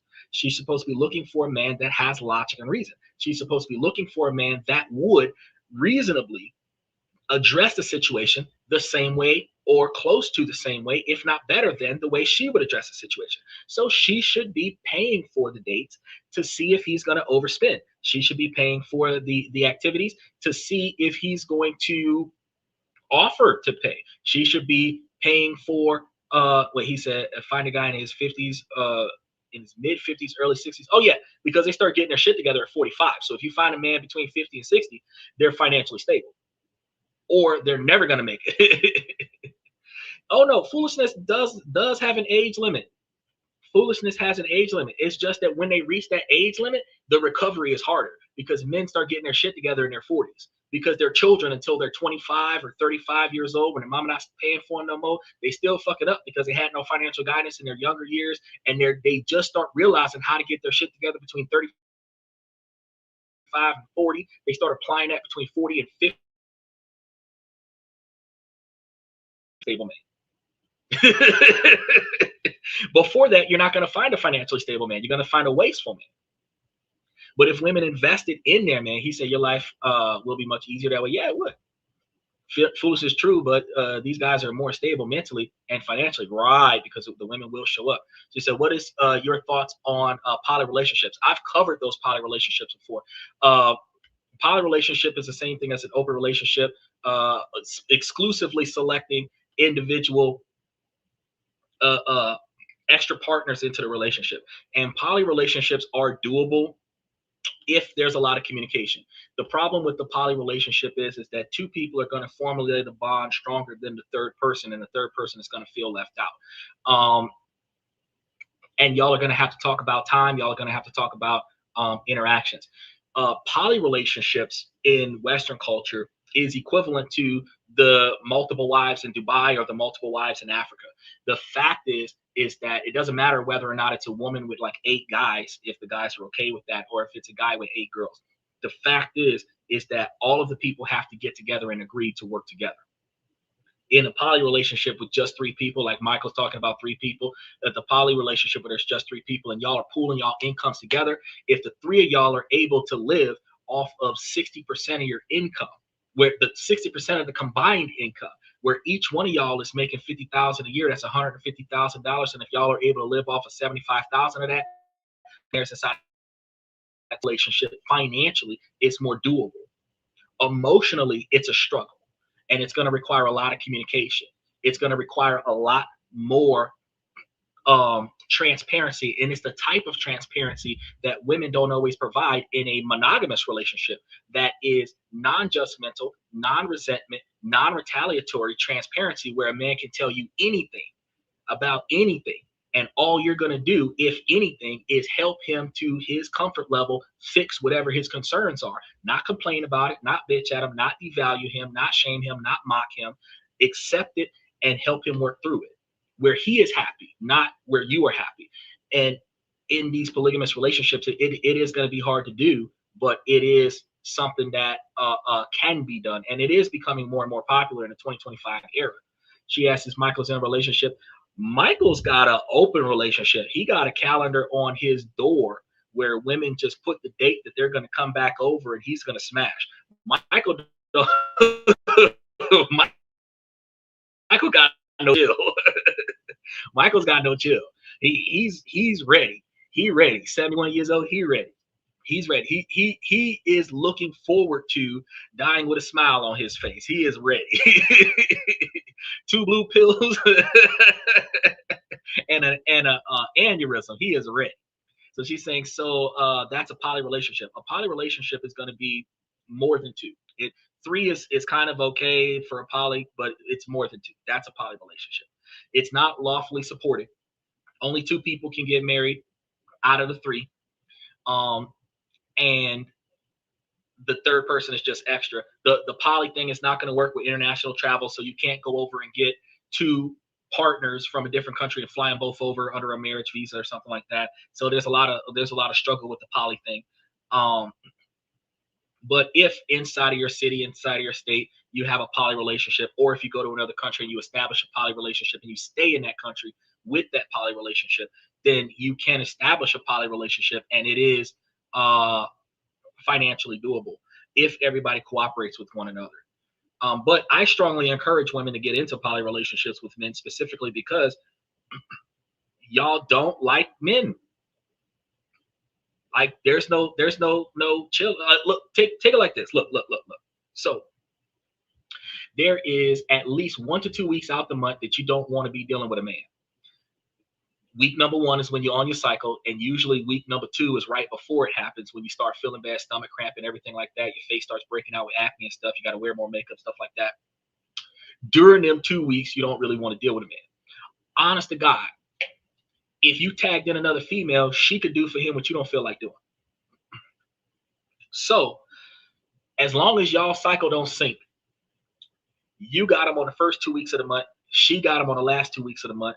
Your cycle hit when you don't feel like being bothered. Her cycle hit when she feel like not being bothered with him. And the man is always satisfied. Y'all are always satisfied. Y'all can share the responsibility that he's not taking care of. He can put in extra effort to make sure that y'all got what y'all need. And if the 3 of y'all are working together as a team, then y'all will be fine.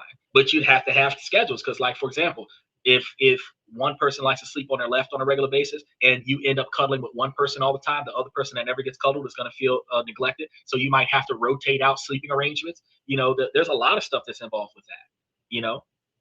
There's a lot of stuff involved with that. But if you're able to work it out, then it is able to be worked out.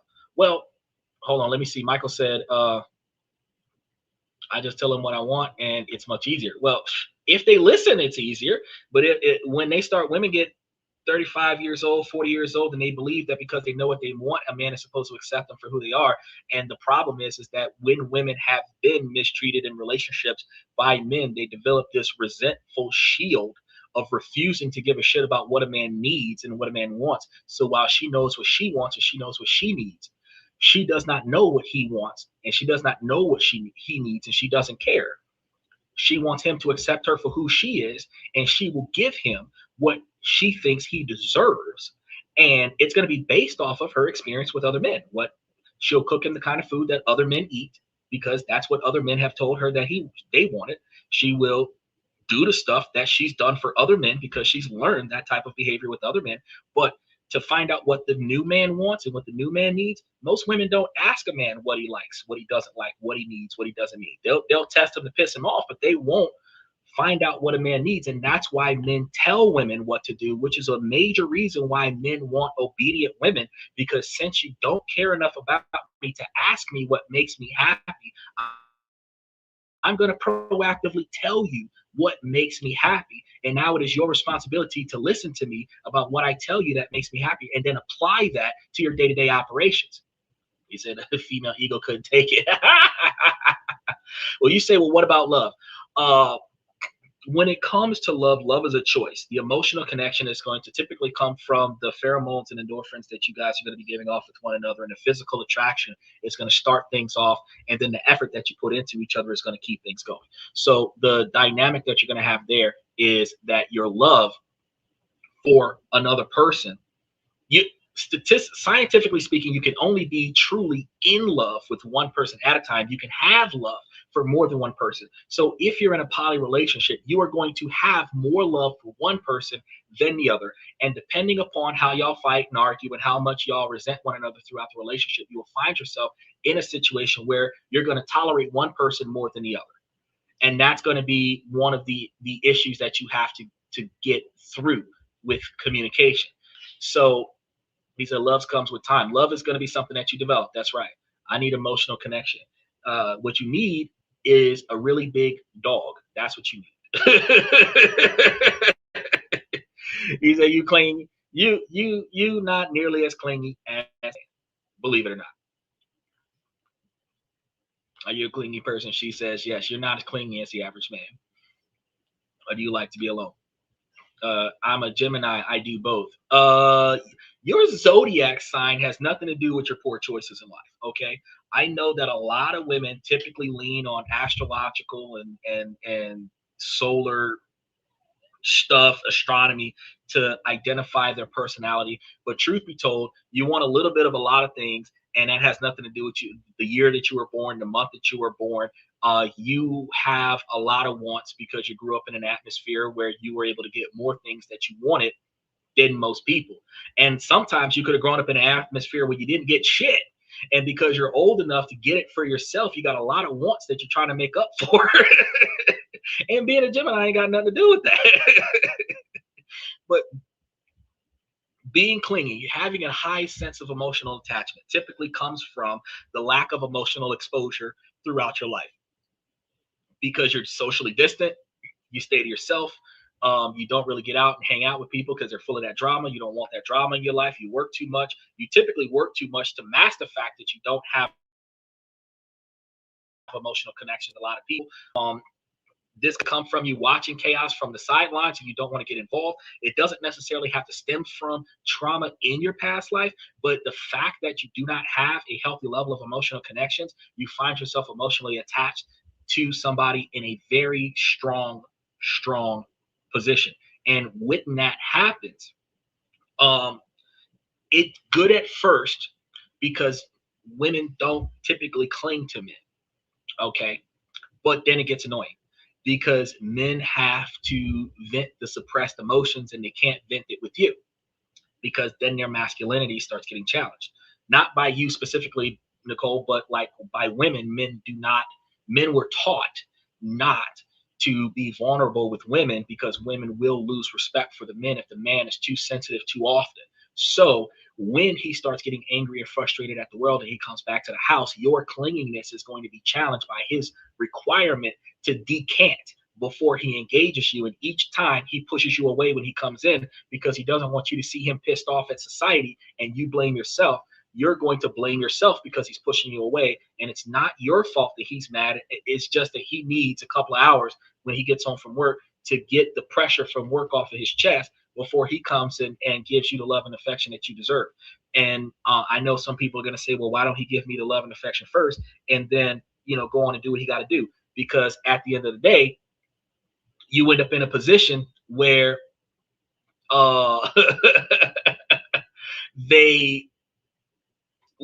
we had a shitty day. We had a shitty day, and it could have started off where we got to work and it was bad, and then it got worse, and then they tried to make us cover an extra shift, and then it got worse, and then we got into traffic, and then that got worse, and then when we got home, we were so pissed off when we got in the drive-through, but in the driveway, but we didn't want to stay in the car. We came in the house, and when we came in the house, we just couldn't because any verbal whatever would have led to we would just exploded because we were just holding so much in. And especially if it's the same thing every day. I don't want to tell you that my day's been shitty 5 days in a row because you're not going to want to hear that. But no, it's not just because you're a Gemini. And being a clingy person, recognizing that you have a strong emotional attachment, you would not do good in a polygamous relationship because you are going to feel ignored if the other two people in the threesome spend more time together with each other than they spend with you. You're going to think that because you have a lot of emotion to express that you're going to feel fulfilled by the two people. But ironically, even if you have two guys If they're playing Call of Duty all day long, you're going to feel ignored. And you got two men that don't want to deal with you right now because they're playing NFL, whatever, and they're trying to finish their Super Bowl game, and you want at least one of them to hug you. It's just not going to work out. I'm just being for real. He's a very couple alone, even hiking in the mountains. Bro, you starting up scary movies. You gonna he going hiking in the woods in the middle of the night at 26-degree weather. He start Michael gonna be found. He gonna be on the next CSI.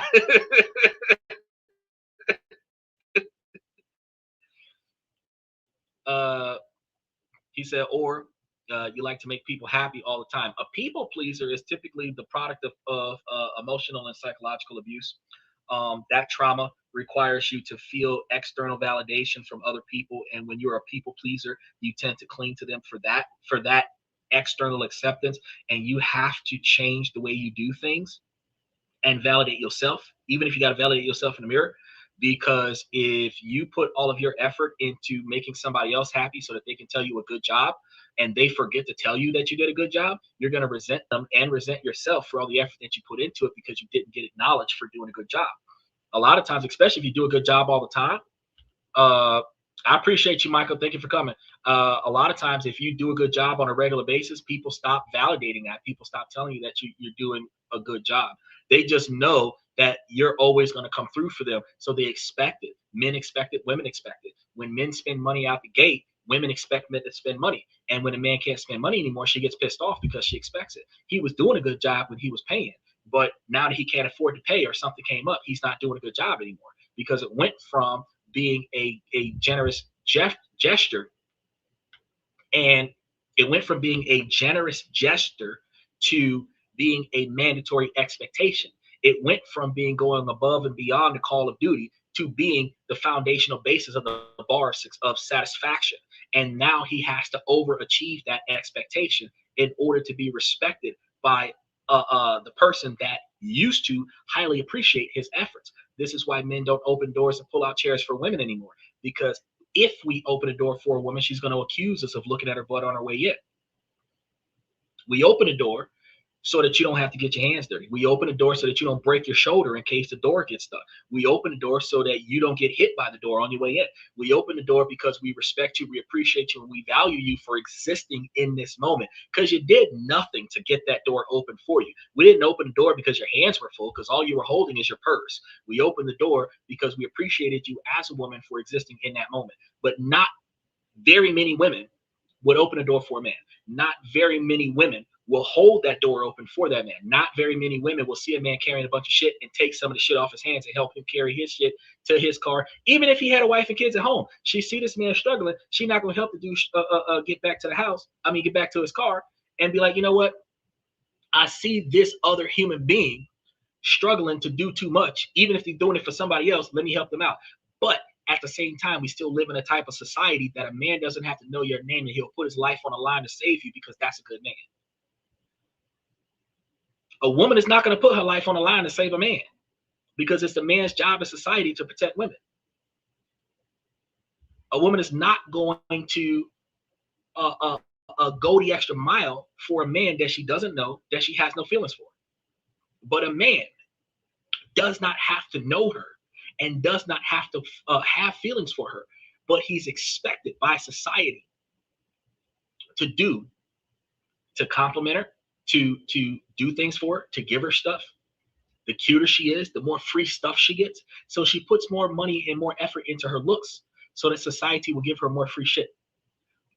But if you took all that makeup off, took the hair off, took the fake breast off, took the butt implants off, take all that stuff off, take all of that expensive tight ass clothes off that's showing your camel toe and your butt crack and cover up the cleavage, and take all that money that you was wasting on your appearance and invest that financially in a brokerage account that will pay you 15 to 20% interest every year, you can just buy the shit yourself. But guess what? A man will value you more because you show financial responsibility.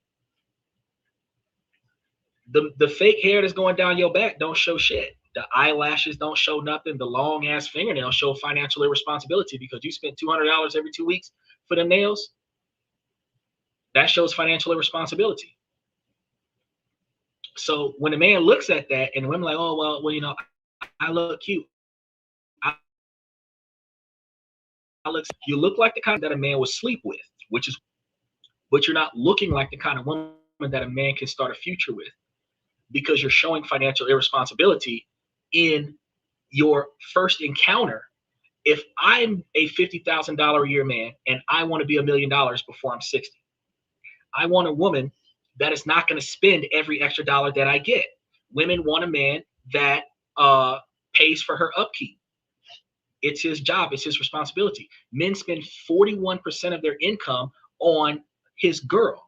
She only benefits from 23% of that. So 18% of that money is a waste of fucking money. So she's going to realize a 23% dip in her standard of living when she breaks up with him, and he's going to experience a 41% increase when she breaks up with him. But that also means that that 41% of money they could have put somewhere else, and they would not be broke. They would not be struggling. They would not be living from paycheck to paycheck. They would be able to retire, go on vacations. Every woman puts it in their dating profile that they want to travel the world. They like traveling. Not one woman could tell me on this show 4 countries they've been to in the past 2 years. They can't, because women don't travel. They want a man to pay for their travel. The closest thing that a woman gets to traveling is girls' night at the bar, down the street, local watering hole, dance night, Latin night, hanging out at the club, hanging out with their homegirls. $30, $40 Uber drive from the house. That's traveling for women. But they put it in their dating profile. They want to travel. But you know what? If you took your savviness, because women are college bound now, they're master's degrees. These are alpha boss ladies, right? Some of them making $60,000, $70,000 a year, $100,000 a year. And these women can't get a man that makes the same amount of money than them or less and make $1 million in 20 years. They're still struggling from the time they start till the time they stop, living from paycheck to paycheck. Yeah, they make themselves look sexy as hell. But you know what? If you're living a $50,000 a year lifestyle, and I just covered this on Thursday or Friday. You can go back and look at the show. I crushed the numbers. If you live in a $50,000 a year lifestyle, $60,000 a year lifestyle off of $100,000 a year combined income between 2 low-income people, in 10 years, you'd be making close to $500,000 in your stock portfolio, which will be paying you closer to $55,000 or $60,000 a year on your return, right? Which is more than your standard of living. In 20 years, you'd be getting back double, which is 2 times more than your standard of living, which also means that you could pay for your house in America and travel the world with the rest of the money. So the lifestyle that you always wanted, you don't have to get it by getting punched in the eye by Chris Brown and thrown down a flight of stairs. You can get it by the average garbage truck driver, McDonald's worker, Wendy's worker, Waffle House. They make $72,000 a year for night shift managers. So the head cook in the Waffle House overnight makes more money than most women. That nurses, teachers, $40,000 a year, $45,000 a year. Fast food restaurants, $65,000 a year. So y'all can find men in less prestigious jobs that y'all can become millionaires with. He don't have to be a Wall Street judge. You know that attorneys are making like $50,000, $60,000 a year. A lot of them are court-appointed attorneys because they can't find enough clients. So they're getting $750 a year per client, which is why they have 80 or 90 clients. That they don't have enough time to talk to their family because they got to work. You think, oh, well, doctor, lawyer, nurse, right? But doctor, lawyer, nurse, well, mostly doctors and surgeons and stuff, $250,000 a year, but $75,000 a year for malpractice insurance. So really, they're not balling out of control like you think they are. And if they've got an expensive car, that's where most of their money is going. And if they got an expensive car and an expensive house, that's where all of their money is going. So you're not necessarily getting a $100,000 a year man that's got $100,000 to spend on you. You're getting a $100,000 a year man that's got $5,000 to spend on you because their standard of living is 95% of their income. But you can find a $40,000 a year man or a $50,000 a year man because there's more of them. $100,000 or more is part of the 27th percentile of men that you don't find because they're the kind of men that can afford to never go through a fast food drive-thru. But 77% of men don't make $100,000 a year, and those are the men that y'all walk right on by, and y'all can become millionaires with these men. but they have to have financial sense. They have to have logic and reason. They have to have good rationale. So instead of this guy offering to take you for steak and lobster, he should be telling you a cup of coffee at a Starbucks and a fucking biscuit at best. Because if he's spending more than $20 on you and he don't know your last name, he's financially irresponsible. If he's spending $500 on you in one night to impress you, he's financially irresponsible. And then think about it like this, because people don't change overnight. So if he's willing to spend $300 a night for first dates for 52 weeks out of the year, how much money is he wasting on dating? Financially irresponsible. So are you really looking for that guy that's going to take you out, steak and lobster, dinner and a movie, yacht parties, riding in his Lambo, riding his G5? Or are you looking for the guy with the Honda Civic that's going to go and cook dinner and to make you feel comfortable? Instead of him bringing you to his house, he's going to cook dinner at the house, package it all up, meet you at the park, and y'all have a dinner at sunset. He can make you a Italian pasta, bring it to you, garlic bread and everything, and y'all can sit in a local park for free, and that might have cost him $40. And y'all can have Olive Garden that he made himself, and y'all can have that at the park, in the grass, at sunset. That's a fiscally responsible man. That's also a romantic environment. And if y'all stay there till the moon come out off the water, look now, this is goddamn Beauty and the Beast right here. This type of dynamic. This man would have, if he would have bought a bottle of champagne, he would have spent $95 for 5 plates of food with leftovers and 3 drinks between the two of y'all. And y'all would have spent the whole afternoon till the park closed. Look, and you have something to eat for tomorrow. That's what I'm talking about. And at the end of the day, he would have spent less money on that and put more effort into it. And y'all could have spent that time getting to know one another instead of y'all watching the movie, not talking about shit, dancing at the club. Y'all can't hear each other because the music too loud. He can figure out what your last name is and shit. And y'all could build on that. Y'all don't look for them men. Those are the men that are in the friend zone. Those are the men that y'all call and cry on the shoulder in the middle of the night because the other guy that spent all that money on you, bought you all them jewelry, bought you a bouquet of roses, slept with you and your friend and your sister and your mama. And now you're calling your male best friend who would have treated you better than that, and y'all put him in the friend zone. That's the reason why y'all can't find it. Y'all don't got it. Y'all are in a situation where you're still struggling to get by. You're still trying to figure out why I'm still single. And I tell y'all all the time, men do it too, but I'm gonna tell y'all right now, the reason why y'all single is because y'all stereotype. There's a certain type of man that you're looking for, and that's the only kind of man that you date. But the problem is that you don't look back at all the men that you've dated. If every man that you've dated that relationship ended badly was your type, you have a toxic type, which means that you need to start dating men that are not your type. You have to date a man you're not attracted to. You have to date a man that you're uncomfortably bored with, that isn't exciting, that isn't adventurous. You need to, if you've dated men that has a fast-paced life, you need to find a man with a slow-paced life, because what you need is change. What you need is different. But if you look at a dude, that's not my type because he wears a suit. That's not my type because he don't look like a thug. But the thug is going to take your car and commit a crime and bring your car back. Now the police is following you all over the place looking for him. That's the thug that y'all get with first. But the good dude is in the friend zone. So you got to understand that when you make repetitive bad choices, you repetitively put yourself back into yet another bad relationship. But a lot of times people do that because that's all we're familiar with. Grew up in a family where the parents was always fighting, always this toxic environment. We learn that's what love is. So as adults, that's what we look for. We look for that Ike and Tina. We look for that Ja Rule and CC or Sierra. We look for that. We look for conflict. You know what I mean? We look for the Will Smith Jada Pinkett fights. You know what I mean? Because we don't know no better. But if we say, well, look, I'm going to find something I'm not used to, and I'm going to work at that,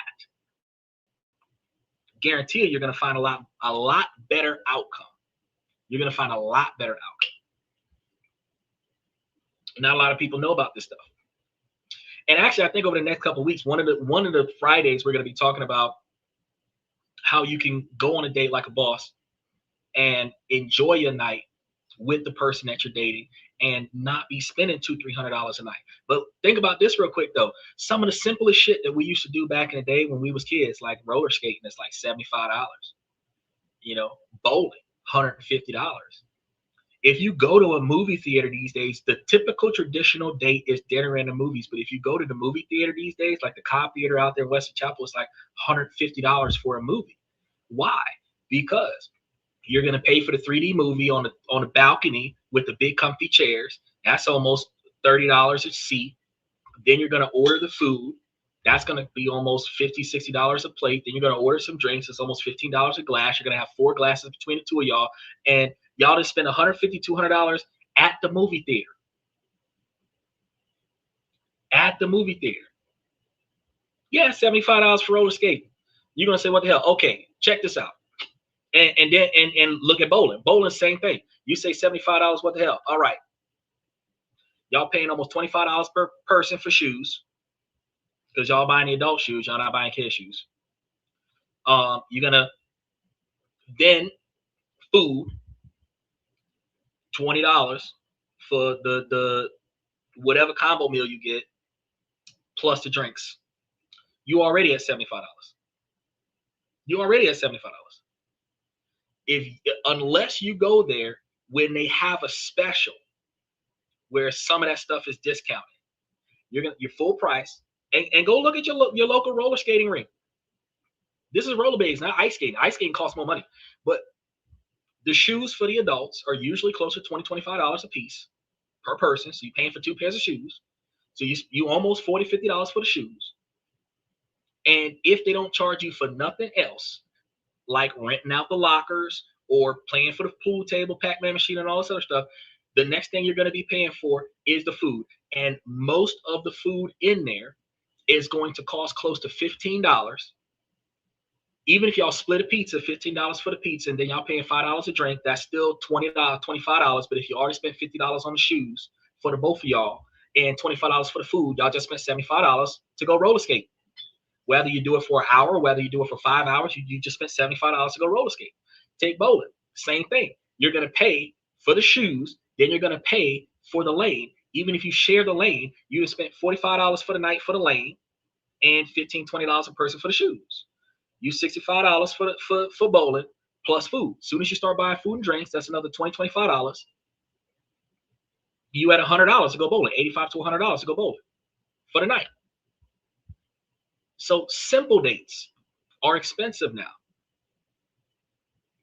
But I mean, if you made tacos at the house, boxed them up and put them in the back seat of the car, and you went out to the lakefront and laid on the hood of the car, wrapped up in a blanket, and ate some tacos and watched the stars across the sky, that probably would have cost you $45. Women don't think about those kind of dates. When a man asks you, what do you want? When a man asks you what you want for a first date, you immediately test his wallet and you ask for the most expensive thing that you can think of. And you don't even ask it. You word it as if it is just your way of life. Oh, I like lobster at such and such restaurant, or I like steak and potatoes at such and such restaurant. I like going to such and such club. Oh, I typically only go to 5-star whatever. Right? But you don't. You typically do macaroni and cheese at the house, ramen noodles. You typically don't go out. And when you do go out, you go out with the girls and you go somewhere that's ladies' nights, which is not 5-star. And because you're getting in free. You're typically not buying yourself steak and lobster because women don't digest steak that fast. If you did steak and lobster on a regular basis, you'd probably be 25 pounds overweight and you would feel bad about yourself and you'd be at the gym all the time. So you don't really eat steak and lobster because it just would not fit well with your physique. Then on top of that, more often than not, when you don't cook for yourself, you go to a nearby fast food restaurant. Whether you go to Chipotle and eat healthy or Chick-fil-A, McDonald's, Burger King, something to that effect, you're not going to Red Lobster every fucking night for dinner. You're not going to Olive Garden every fucking night for dinner, because if you did, what kind of budget are you spending? Because even the 2 for $25 is still $25 a night for food, and 10 nights out of the week, 10 nights out of the month, that's $250. You're spending $750 to eat out when it typically costs you about $300 for groceries for the whole month. Again, you're showing financial irresponsibility, but the dynamic is, I want to see if he can afford this. That's what the dynamic is. Y'all not saying that shit because that's what y'all really do in y'all life. Y'all say that shit because y'all want to see if he really gonna do that shit.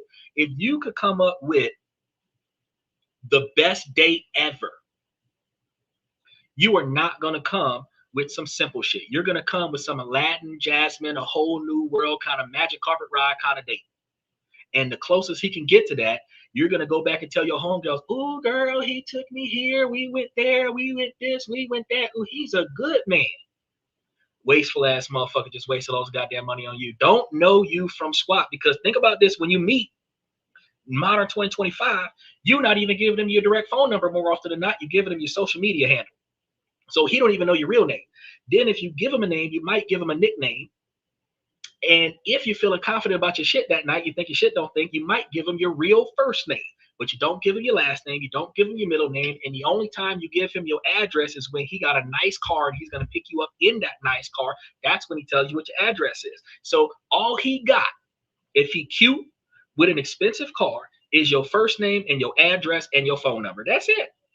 And he's about to spend $500 on you, $800 on you. Now, if that was your brother, you would have looked at him and said, "Boy, you stupid for spending all that money on a stranger." Doesn't matter if she personally feels like she's worth it. You stupid for spending all that money on a stranger. And then because men get rejected by women on a regular basis after the first date, it usually doesn't go to the third or fourth date. Typically, a man has to get rejected by about 500 women to find one woman to commit to a second date. That's the statistical average. They've got to tell him no 499 times before he hears one yes, right? And the one yes that he gets is going to cost him $500. And he's going to keep doing that until he ends up in a relationship.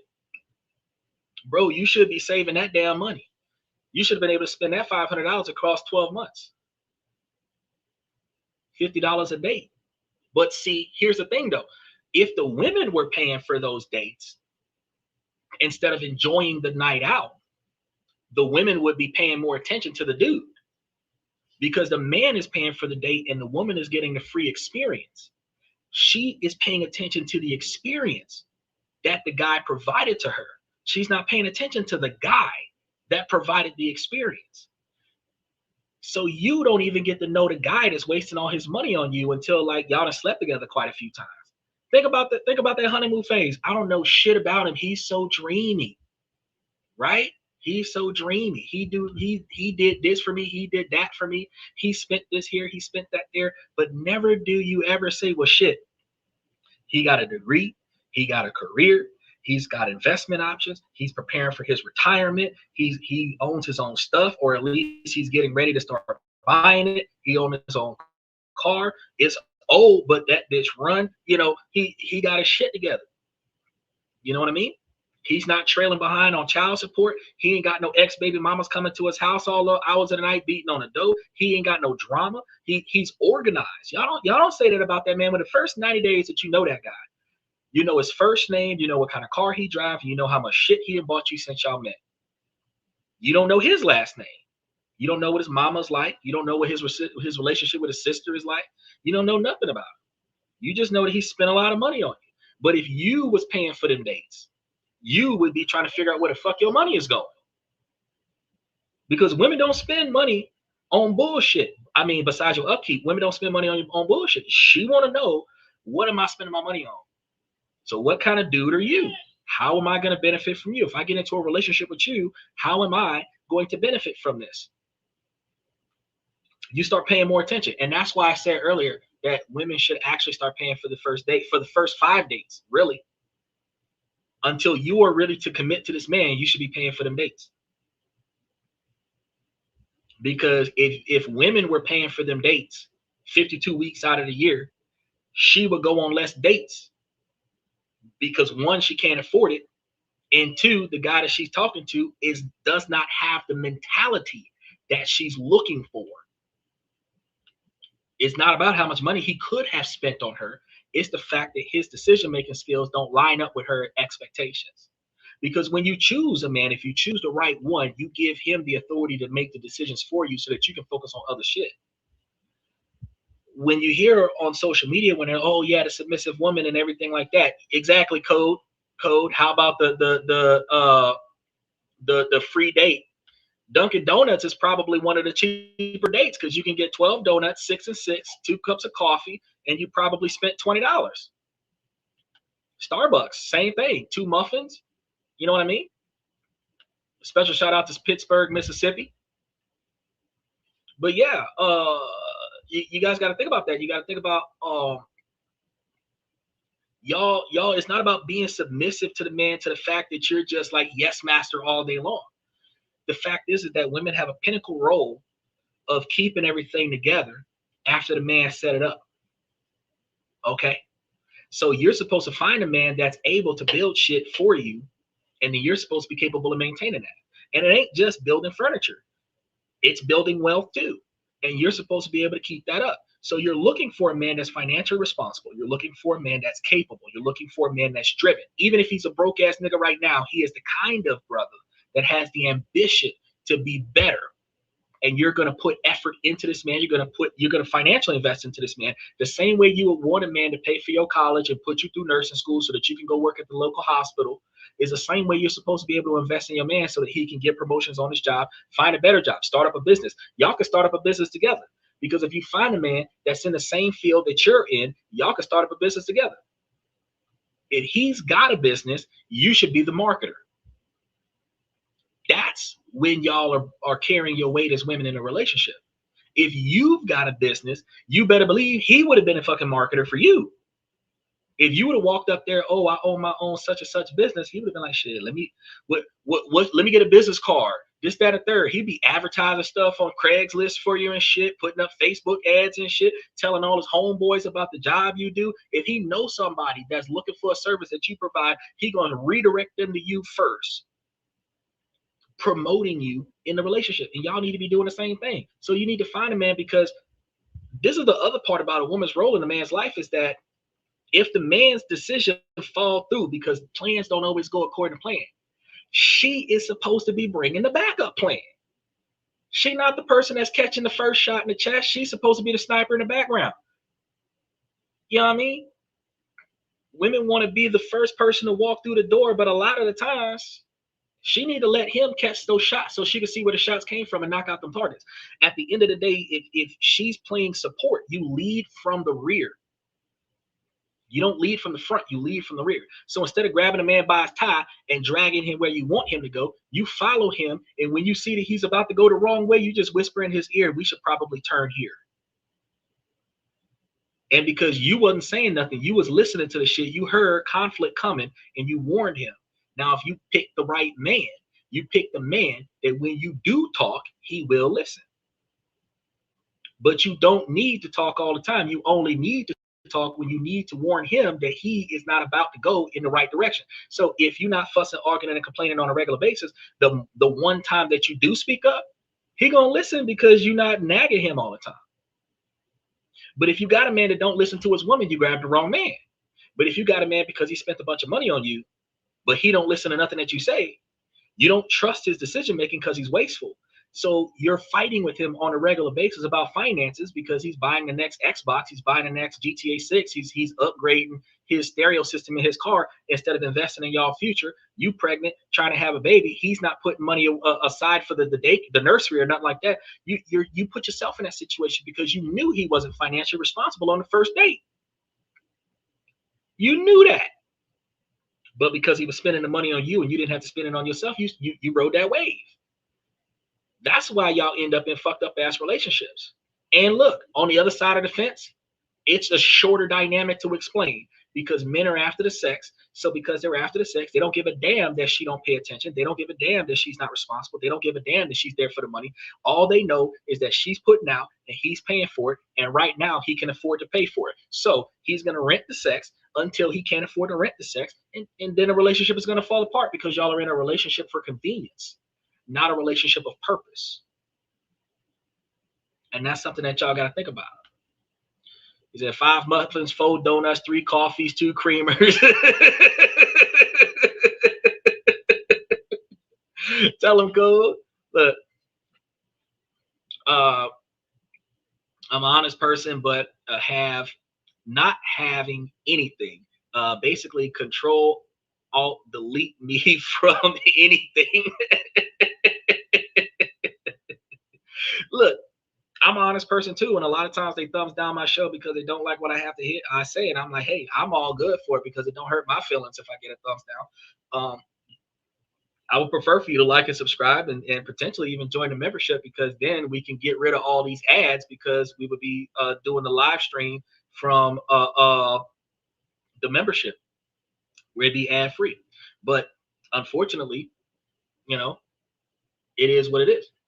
But I'm here 3 hours a night, 2-3 hours a night, telling y'all how it should be based on how it is and how it shouldn't be. And I'm making it make sense for you. So I'm not just going to sit here and point out a problem. I'm not just going to sit here and complain about, oh, it's the women's fault. It's not just the women's fault. It's the men's fault too. The men are fucking it up just as much as the women.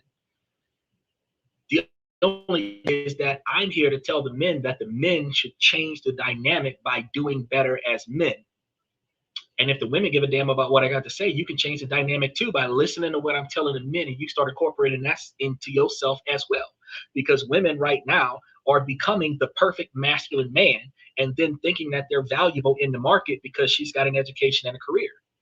But every woman that if you've listened to me tonight, every woman that did not think I could get with that man, not just me, any man, and take the money off of my career and invest it in our retirement and live off of his money, and we can retire together and spend 30 years of our future not having to work. Any woman that didn't think about that isn't bringing value to the rest of to the relationship. Because every woman, when you ask them, what do you bring to the table? Emotional support, physical effort, dishes, laundry, children, childbearing, you know, but not one woman says, I've got a core satellite portfolio that can generate 18% revenue, and if you and I come together, we can be a millionaire inside of 15 years. No woman says that. No woman says, oh, my career has a 401k Roth IRA, the health insurance savings account, and I take the remaining money that I don't need and I put it into this other investment opportunity that generates extra revenue. And actually, between my primary job, my secondary business, and the portfolio that I've built for myself, I actually don't need to work. I just work because I'm bored. No woman says that's what I bring to the table, that I bring financial value, that I'm going to invest in my relationship. I'm going to use my income to improve our standard of living. No woman says that. She says she has a career, but she's going to pay for herself. She says she has an education so that she can be egotistical and believe that she's smarter than him. But they don't show where their education benefits the relationship, and they don't show where their income benefits the relationship. But I just told y'all this past week, like, y'all could be fucking high school dropouts. And if y'all listen to what I'm telling y'all right now, y'all won't be broke for long. You feel me? Y'all wouldn't be broke for long. And you would not have the financial fights that cause relationships to fall apart. And then you also would not be dealing with breakups every 1 year, 5 months, and 6 days. That is what people don't hang around for. Because women don't want to hear when they're wrong. But if you listen, I'm telling you where the problem is. It's not because you're women. It's because the decisions that we make as adults, as Americans in Western culture, our decisions are flawed. But once we start making changes, we start seeing some improvements. All right, let me go ahead and tiptoe on a couple more of these. I did it. I finally deleted all of our chats, all of the pictures of her. deleted the playlists I made for her, deleted all the matching profile pictures that were just sitting in my gallery. The very aesthetic nature picture that I put as my wallpaper, deleted the chats with her old Snapchat accounts, which had a lot of pictures of her saved, and I will throw away her initial chains when I come home or store them away somewhere. I got rid of everything that would make me think of her during the day. That'll help me move on instead of seeing her name in my Instagram chats, in my gallery, on my wallpaper, just everywhere. I hope I can get over this. I'm slowly getting there. A big thank you for everyone on this Reddit here that helps and helped me and thousands of other people to learn to move on. Y'all are real heroes. All right, so he finally got rid of all the information about this Hey girl. guys, I And honestly I'm sitting need. over here, hold on a second, man. Hold on. He got all this shit going on with this girl, and I'm sitting over here wondering, like, why the fuck did it take you so long to get rid of all this shit, bro? Like, okay, let me tell you something. There's certain things around the house that might linger from an ex. Coffee makers, tools, posters, pictures of neutral things. But there's certain shit that normally get destroyed out of anger when the breakup occurs. Romantic pictures between the two of y'all, his stuff, her stuff. Like, shit should just go in the trash if you don't set it on fire in your backyard somewhere. You know what I mean? I'm trying to figure out why you lingered on this girl's stuff for so long, but I'm glad that you got rid of it. It bothers me when I hear people a year, 2 years, 5 years down the line still holding on to their ex's stuff. You do not start emotionally healing until you detach yourself from even the visible memory of the stuff that's in your house. So if your house is a shrine of your last relationship, then unfortunately you're not moving on. And ironically, no matter how long ago your last relationship was, when your next date comes over to your house, she's going to see female stuff all over the house and you're a single man. That's a red flag for a smart woman, because either you have not gotten over your ex or there's another woman here. So there's no reason why your stuff should be all over the house. And you should not, as soon as you broke up, you should have blocked her on all social media. You should have deleted everything off of your phone. And anything in your house that she did not come and collect, you should have put it out with the next week's trash. Now, again, coffee maker, pot, a cup that doesn't have her photo on it, you might keep stuff like that, but anything that can clearly be identified as this belongs to a female, her toothbrush, her clothes, her feminine products, all that stuff chucked in the trash, because it makes no sense for you to keep that stuff. You know what I mean? All right, now let's go ahead and see what this other woman had to say. Some support right now. I'm a 23-year-old female. I know that's still young, but I've been single my whole entire life. I've just been so lonely recently. All of my friends are in relationships and I'm surrounded by it constantly, which just makes it worse, and all my friends who are single are just in multiple situationships and just don't really care about men like that, but that's not me. Every guy I've even remotely talked to, I've gotten attached bad to. I get attached really easily to guys, but I feel like it's because I've always been alone, and it's just nice to have someone / something that gives the relationship feel. I've always wanted to meet someone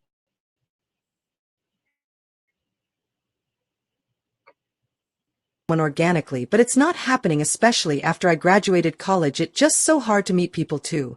I hopped on Tinder/Hinge, but just the thought of meeting someone on a dating app just doesn't sit right with me.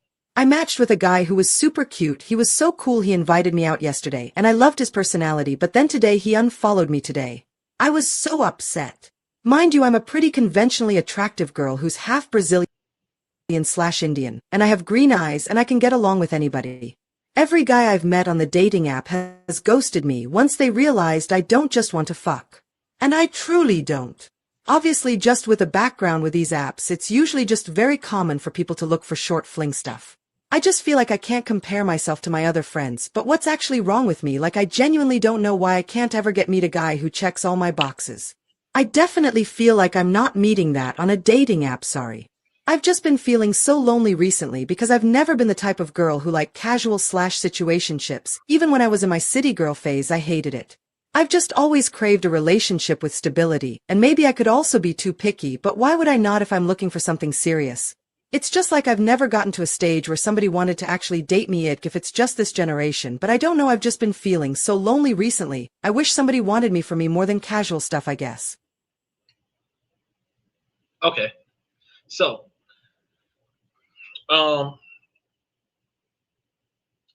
some of the guys are going to be walking away from you because you're overly clingy on the first date, and that's going to be overwhelming for them because they don't know who you are yet. It's fine in a committed relationship. It's just not okay on a first date. Doing too much on the first date can deter a man the same way doing too much on the first date can deter a woman.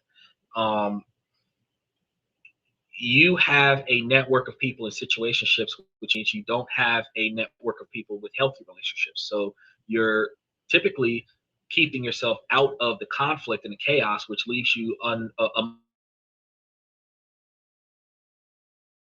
clinginess. My recommendation for that is for you to build platonic relationships with individuals that do not have romantic intentions for you so that you can get a little bit more emotional fulfillment so that you are not so clingy. Now, your dating profile. To fix your dating profile, you have to take any sexy photos down and put serious, I'm not about that bullshit kind of photos up. So bathing suit need to go, beach need to go. You need to put a profile up that shows who you are. And a lot of guys don't read the bio, but if you're going to put the bio in there, your bio needs to be about who you are as a person and what kind of man you're looking for. And travel should not be in your biology at all. You need to make sure that it is clear that you're only dating to marry, long-term relationships only. Anything not that you're not interested in, make sure that that's towards the top, because just like every advertisement, the first couple of sentences, people lose interest. But if they're going to read the whole thing and you're going to put a gigantic autobiography up there, you need to explain more about what you're expecting to find and how you observe yourself as a person. The photos that you're going to put up there is going to do more talking about your hobbies. The photos you're going to put up there is going to talk more about your interests. So instead of talking about how you like to hike and how you like to travel and how you like to do certain stuff, you can put up a photo of you in 13 different countries and they will see that you travel because you have 13 different photos from 13 different countries. If you like to hike, you should have a photo of you hiking. If you like to cook, they should have a photo of you cooking. You should take a photo of you doing the things that you like to do and use those to explain your interests. But they should always be appropriate photos. You shouldn't have back shots where you're looking back at the camera or nothing like that, bent over in the 304 pose or nothing like that. You should never have photos with you at the club, holding drinks, smoking, stuff to that effect. You should carry yourself professionally, because if you want men to respect you for who you are and what you bring to the table, you have to look boring. You can't look sexy, because if you look sexy, men are going to want to sleep with you, and that's not what you're wanting. How you doing, Claudia? Special shout out. She said, what are we talking about tonight? Tonight we're doing questions and comments from the fans. You're 2.5 hours in.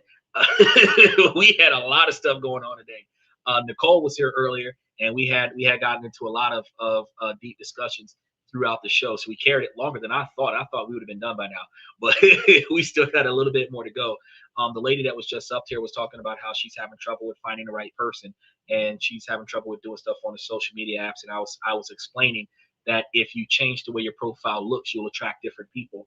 If your profile looks more professional, tell you about it. A lot of it is in the comments, and one of the best parts about YouTube is that if you scroll up, the comments are usually still there. So, and the other best part about it is that if you rewind the show, the beginning of the show is also still there. So even though we're live on our 16:9, and I do believe on a 9:16, you have the opportunity to back up 45 minutes. But earlier we talked about polygamy. We talked about why women should invest more in the first date, why they should invest in their men, why failures in a relationship happen because when the man gives up on himself, the women are supposed to show the support to the man, but they don't always do that. How men need to get their shit together, how women can be financially successful on their own, or use their career to boost their retirement, where they're actually bringing value to the relationship besides just emotional support and like physical effort. We talked about a lot of things today. We really covered the decision making skills and how a really good, awesome, and romantic date can be something like a guy making pasta at the house, boxing it up, and meeting you at the local park at sunset and having a romantic dinner on the grass, especially in front of like a pond or a waterfront where y'all can look at the moon and watch the stars and enjoy each other's company for under $50 instead of spending $100 something at the skating rink or $200 bowling or $300 a dinner or and a movie and all of these activities where you don't pay attention to each other, and telling women how to focus more on getting to know the other person so that you can make sure that the man that you're selecting has good decision making skills. Because if women found men that had good decision making skills and men found women that were more supportive, then it would be a healthier relationship. Because if men continue to chase women for the fact that they put out and they're attractive, and women keep chasing men for the fact that they're spending money, the character of the person and the personality of the person is not going to be seen. And the first 90 days of the relationship is just the man entertaining the woman, and not so much the man getting to know the woman or the woman getting to know the man. And then down the line, they end up not liking each other, because once the money stops flowing and once the sex stops coming out, they end up in a position where they don't like the rest of the person. So they showed up because of what they were getting out of the first encounter, which was either physical contact or free entertainment. And they stayed for that until they realized that this isn't enough. And then the relationship just kind of phases out. Fundamentally talking about how a lot of times relationships start out of convenience. And when relationships start out of convenience, once it stops being convenient, the relationship phases out, and you don't need an argument. You don't need somebody to cheat on somebody. You don't need like a catastrophic scenario to happen. It just doesn't benefit you guys anymore, and y'all just stop. And a lot of times in those situations, when a relationship phases out because it's no longer convenient, y'all have a mutual agreement that we should just call it off because we don't know why we're here anymore, and we're not benefiting from this.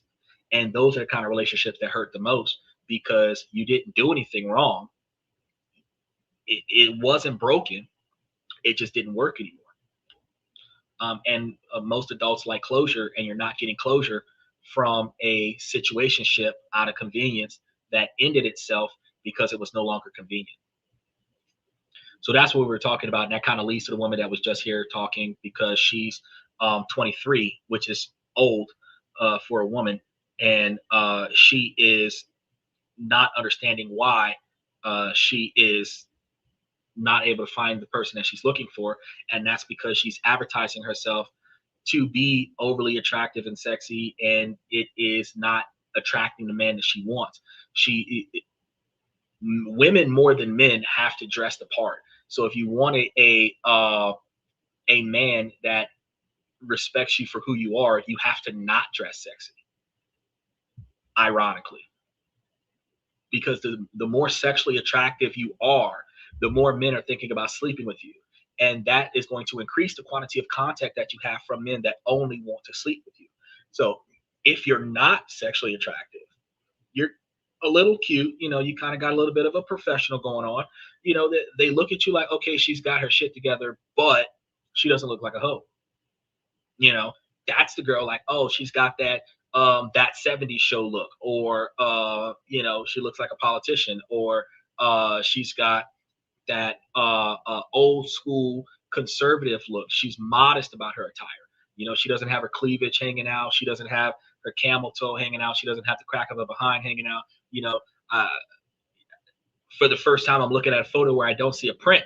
That is the type of photos that a guy is going to be like, well, what else does she have? You know what I mean? And that will kind of help. Go bananas in the park. The Friends theme song. Exactly. So look, Rachel, Phoebe, I mean, they never looked provocative. I know that was a TV show, but the fact is that the way those women look on a day-to-day basis, they never looked ratchet. But dating profiles right now, almost every girl on a dating profile has at least 1 to 3 bathing suits. Low skirt, or no, high skirt, short skirt, low top, belly button showing, all of this, like the least amount of clothes that they can wear and not get banned off the profile. They typically have 1 to 3 outfits like that on their profile out of the 5 max that's up there, right? Then they might have one with them wearing some pants or something, or some shorts or something. And it just doesn't, they're not finding what they're looking for. That's because you're not dressing to attract what you're looking for, and if it is sad. It is sad. But if think about it like this, because we use this job interview thing as a metaphor and women don't like it, but it's true. If you're trying to find you a man, you're applying for a job. You're applying for a job to be a wife. Truth is, women don't agree with that, but it is what it is. And if you want a good job, you're going to dress the part. If you wanted to work for Morgan & Morgan, you would dress as an attorney. You want a husband, you dress like a wife. If you want to work at a strip club, you dress like a 304. If you want a dude that's going to have a one-night stand for you, you dress like a girl from the club. That's it. That's the mentality. Because men are shallow, surface level. What makes him come to you is how you look, potentially how you smell, how you act. So if everything about you says come fuck me, he's going to try to come fuck you. But if everything about you says I have value in areas that has nothing to do with my looks, he's going to want to go find out what kind of value you have. And when you start talking, it's not about what he can do for you. It's about what you can do for him. Strictly platonic, what you can do for him. And that is when he knows he has a woman of value. Now, you know what he's going to do? He is not going to let you get away. Women don't think about that. The more attractive your outfit is, the worse it is for you. And yeah, we can blame it on men. And that's why I tell men, stop complimenting the women that look like whores.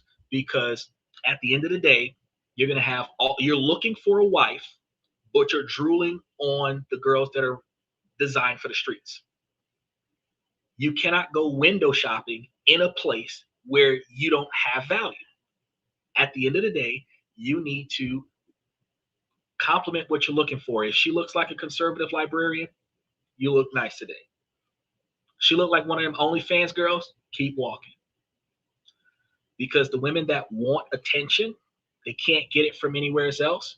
The first thing they're going to do is they're going to overly sexualize themselves to get more attention. But they're only going to get the negative attention.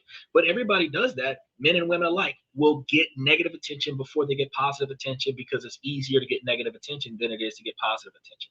But if you use negative attention to start up a relationship, your relationship is going to be a negative relationship.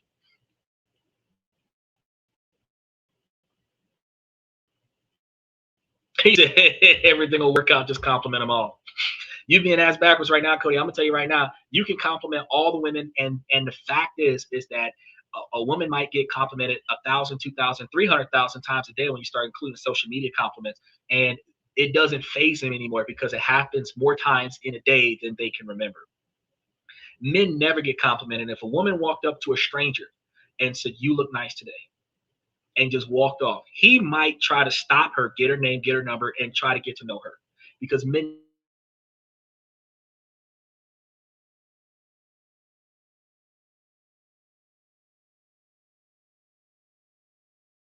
never get mothers. They usually grow up without their fathers. Men do not get complimented in their lives most of the time. If anything, their homeboys tell them, "You did a good job, homeboy. That's it." Right? So have a healthy, strong sense of self before engaging in another person's life, because it can be detrimental. You need to start with a strong sense of self, but then you also have to have a strong determination to find out what the other person is capable of and what the other person wants. One of the things that women do between 35 and 55 years old is they figure out what they expect from men in their lives, and then they look for the guy that's willing to do what she wants, but they don't do what he needs. So you got to stop treating men like all men are the same. Yes, we fundamentally want the same thing. We want a woman that's not going to argue. We want a woman that's going to cooperate with whatever we're trying to accomplish. We're looking for a woman that's going to keep us together because we're disorganized. And sex, validation. We want a woman to tell us that we're doing it right when we're doing it right. Compliments, appreciation. When we do something, we appreciate that. Thank you. But I mean, it doesn't always have to happen. You can thank me by making my favorite dinner. These are things that can make a lot of men are simple that way, but not every man wants the same dinner. Not every man gets valued the same way. You know what I mean? Some men might feel valid because his girlfriend got on Call of Duty and knocked out 5 of his targets for him. Valuing him comes in different ways. So you have to find out what's important to him. The same way every woman can think that the last 20 guys that's talked to her has asked her the same thing. What do you like? What makes you happy? What do you call fun? What can I do to make you smile? All men interrogate each woman because we know that no two women are the same. But all women treat men like we're an owner's manual from a 1960s Dodge. Like you just know what you're going to get from a man. So the fact is, because that's what you expect from them. But the fact is that, yes, you have to complete yourself emotionally. You might need to complete yourself financially, but then you need to find somebody to match that. And you have to make sure that their decision making is on point with what your expectations are. And after you found out that your expectations can be met by this person, then you got to find out what the hell they're looking for, because that's when the job interview comes. Because if you found a man that you're looking for, with as picky as you are, that is the diamond in the rough of men, and they are hard to come by. Now you have to find out if you are valuable to him, because otherwise you're going to be the only one happy in a relationship, which will build resentment. He's not going to take it out on you directly, but it'll happen passively. And then when it happens passively, you're going to start building resentment off of his resentment, retaliation. Y'all are going to fall apart because you were the only person being satisfied in a relationship, not your partner. So you have to make sure that you are capable of and willing to satisfy your partner's needs, because that's how the relationship succeeds. If you found what you're looking for, you have to make sure that you are what they're looking for. That's your duty. He said, confusion is always the best sign of anything bad. Exactly. Just here to save the day. Let's see. My dog is talking to me. I'm gonna take you out in just a minute, man. Make sure y'all like and subscribe that y'all come through here. Support my scientific endeavors. Let's touch base on a couple more, because my dog need to go take him a walk. Boyfriend and I broke up. We dated for 8 months, we're both 15, I know it's stupid, but bro, I can't stop crying, I am legit devastated, how do I get over it and stop feeling so upset? I just want to say thank you very much for all the support, it really helped me. We've agreed on being friends until we start dating other people, luckily we go to different schools so that makes it better. Okay, so you 15, y'all shouldn't be dating. I don't know where your daddy at, but my daughter ain't dating nobody. Why you looking so cool? Because I wake up like this. I wake up like this, fresher than you. Because he's a real big. Because I'm that damn good. I wish I had some like Triple H theme music that could just explode right now with some pyros. But no.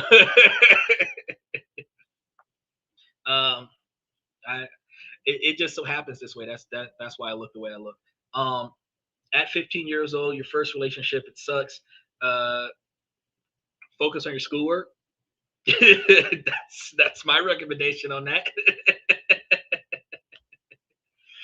You look like Link from the Matrix. Oh, the one that got knocked off in the first episode? Dang, I could have at least been like the guy who trained Neo or something. She got she talking about I look like the dude that got knocked off first.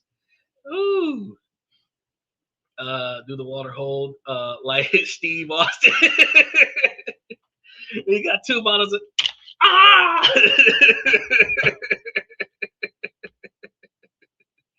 So would you agree that it's not wise to marry in your 20s? No, I think that it is the smartest thing that you could ever do is to find what you're looking for as a woman, to find what you're looking for in your 20s and have the quantity of children you're willing to have in your 20s so that in your 40s your kids are grown.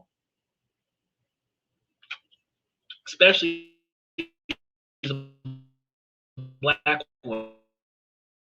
Old, you're risking your life to have children. 38, 39 years old, you're risking your life to have children.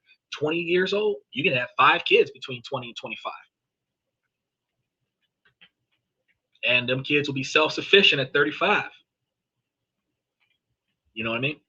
Typically, we did some research on it back in the 1600s, like women were getting married at 23 and their husbands were dying between 30 and 40. So dynamically, back in those days, from 23 to 30 was like 7 years, and from 23 to 40 was 17 years, and marriage didn't last 20 years, and it was till death do us part, because within 17 years he's dead. Within 15 to 17 years he's dead. Now that we're living to 90 something years old, now we have a situation where the marriage is not 20 years, the marriage is 50, 55 years. Thank you so much. The marriage is 50, 55 years, 60 years, 70 years, and counting. So if women, those women who want a career, here's another thing. You want to find a man that is going to be able to co-parent with you and share the financial responsibilities of taking care of the kid and still building your generational wealth, because that's still possible. I covered that on the show earlier this week. Now, you have the child first. You have the child before you get into your career. Why do you have the child before you get into your career? Because if you have the child before you get into your career, the family is already out of the way. You can be an alpha boss lady, 35 years old, CEO with 15-year-olds.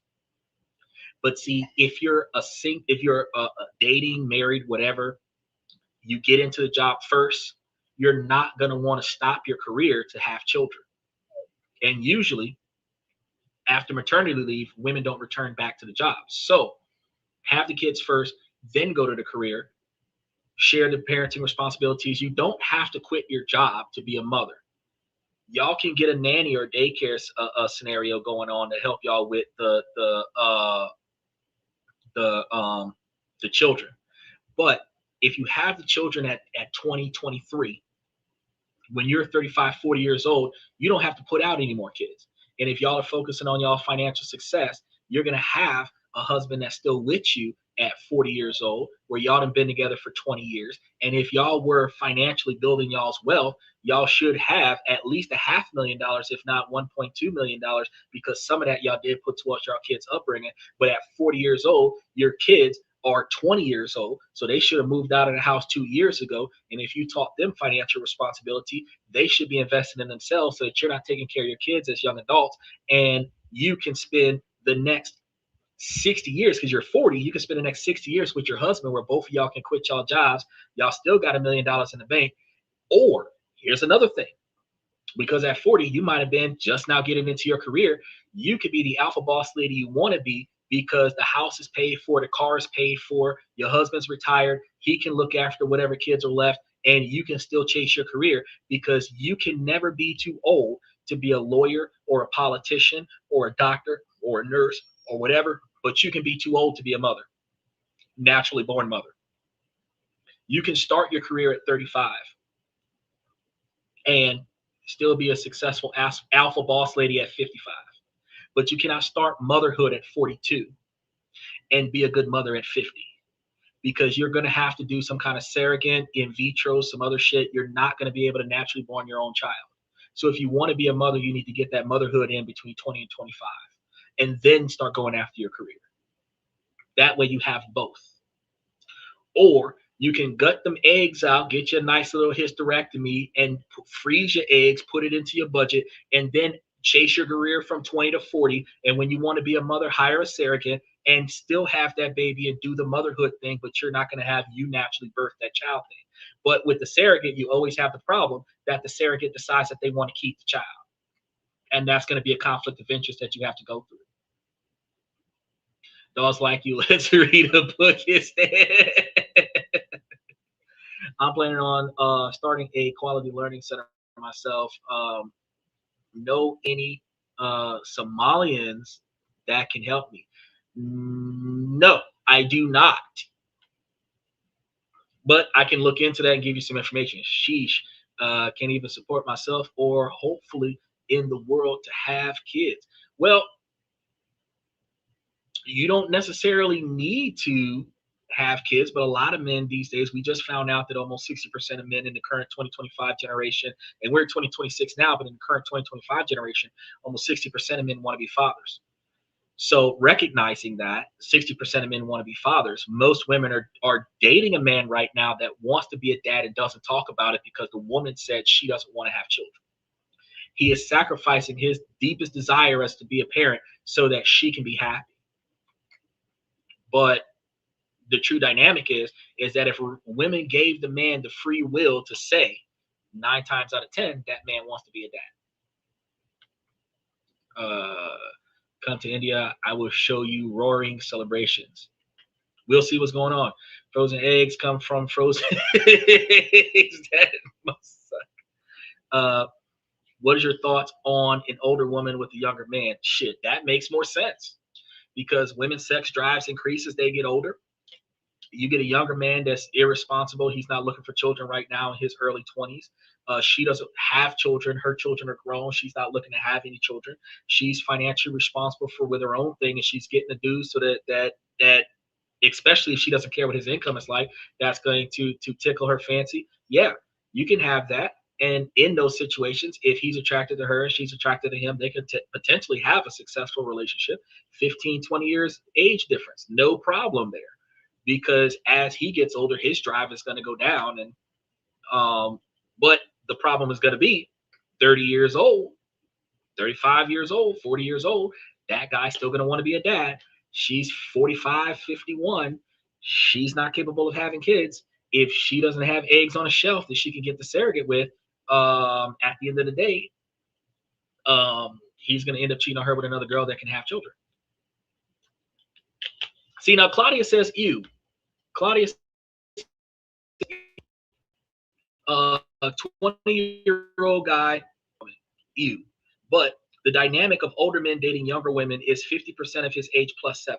So if he's 40, she's 27. Okay.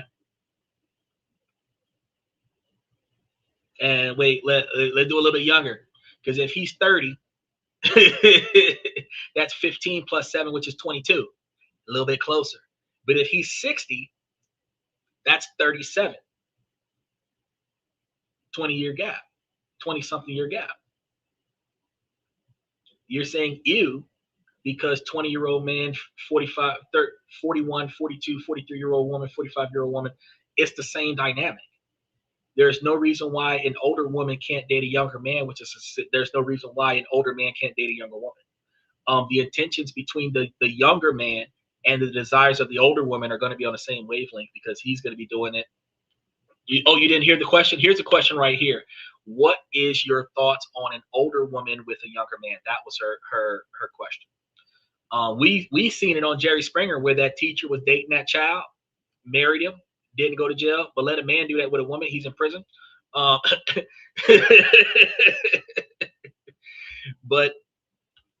the dynamic is that yes, there's no problem with the older man dating a younger woman in my eyes, and there's no problem with the older woman dating a younger man because at the end of the day, it does happen. And the true to life part about it is that women do mentally mature more quicker than men do, specifically because the women are put in adult situations at a younger age because women are babysitters. Like some of their first jobs is watching other people's children. Before they'll clean a parking lot or paint a building, they will babysit.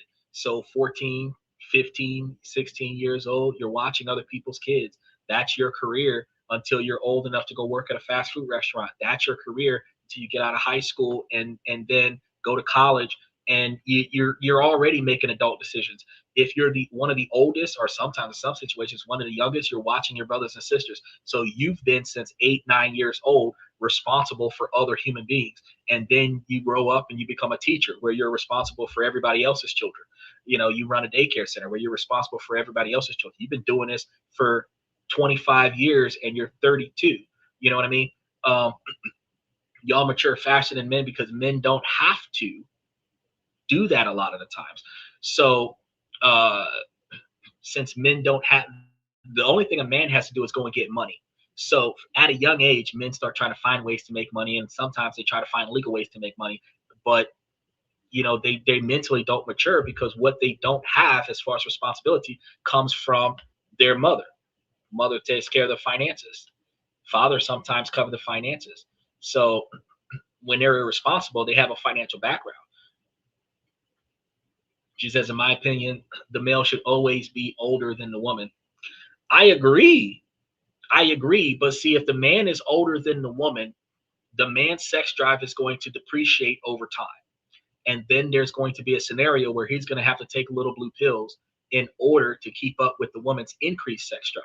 So early on in the relationship, she's 23, 24 years old. He wants to jump on her like a jackrabbit. She's got a headache. Her stomach hurts, cramping. She don't feel good. Back hurts, this, that, and the third. Neck hurts, throat hurts. All these other excuses that we're getting. And while his sex drive is high, she's not taking advantage of that. Then 45, 55, 65, 75 years old, he's trying his best not to pee on his shoes, and she's trying to jump on him like a jackrabbit. Oh, you don't love me no more. No, it's just that my testosterone is gone. You had your opportunity at the beginning of the relationship and you didn't take advantage of that. So, it's just something that we're polar opposites of one another, which is why we attract each other. No, you can't date everyone, especially not at Walmart. I can't even get a date at Walmart. Go talk to the lady at the front door. She'll date you. She ain't got nothing else to do besides push shopping carts. We'll worry when we get there. Well, I mean, I agree because I have no problem with getting a younger female, because at the end of the day, the younger females are going to cooperate a lot more because they have less expectations. And women say that men go after women with less expectations because men are not capable of performing. But no, younger women have less unrealistic expectations. And because they have less unrealistic expectations, a man can actually meet those expectations. But when a woman at 35 or 40 years old comes with these unrealistic expectations, where you're looking for a man, the guy's got to have a 650, 675, 700 credit score. He's got to be making $100,000 a year, be 6'3", own his own house, own his own car. Like, bro, like that's, nobody has all that. You know what I mean? I'm 5'6". I'm disqualified from that qualification because I'm never going to get any taller. I got the credit score, I got the money, I own the house, but I still don't qualify because I'm too short. Like the unrealistic expectations of women, it just can't be met by older women. But the younger women that are like, look, I just want a man that's going to cover my needs. Shit, I can do that. Cover my needs and make me happy. I can do that. You know what I mean? Then we can start talking about how to make ourselves millionaires. Have you looked in the clearance aisle? Bro, if you're looking in the clearance aisle, you're looking at damaged goods. Do you know what's in the clearance aisle? Everything that nobody else wanted. Which, ironically, is what American men are doing when they go to get women from other countries. Because American man at 45 years old is going to another country to get an Asian woman that's 28 years old because her society rejected her after 25. So nobody in her society will date her at 28, 29, 30. But an American man will come over there and swoop her up because she will not disrespect him. That's why you're supposed to be equals yoked per the Bible.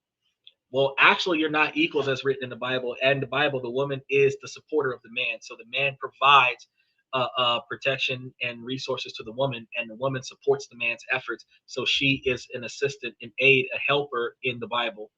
They're not equals in the Bible. they have uh, a balanced role for one another, a symbiotic relationship to one another, but they're not equals. Bro, did you read all those books? Yes, I did. Yes, I did.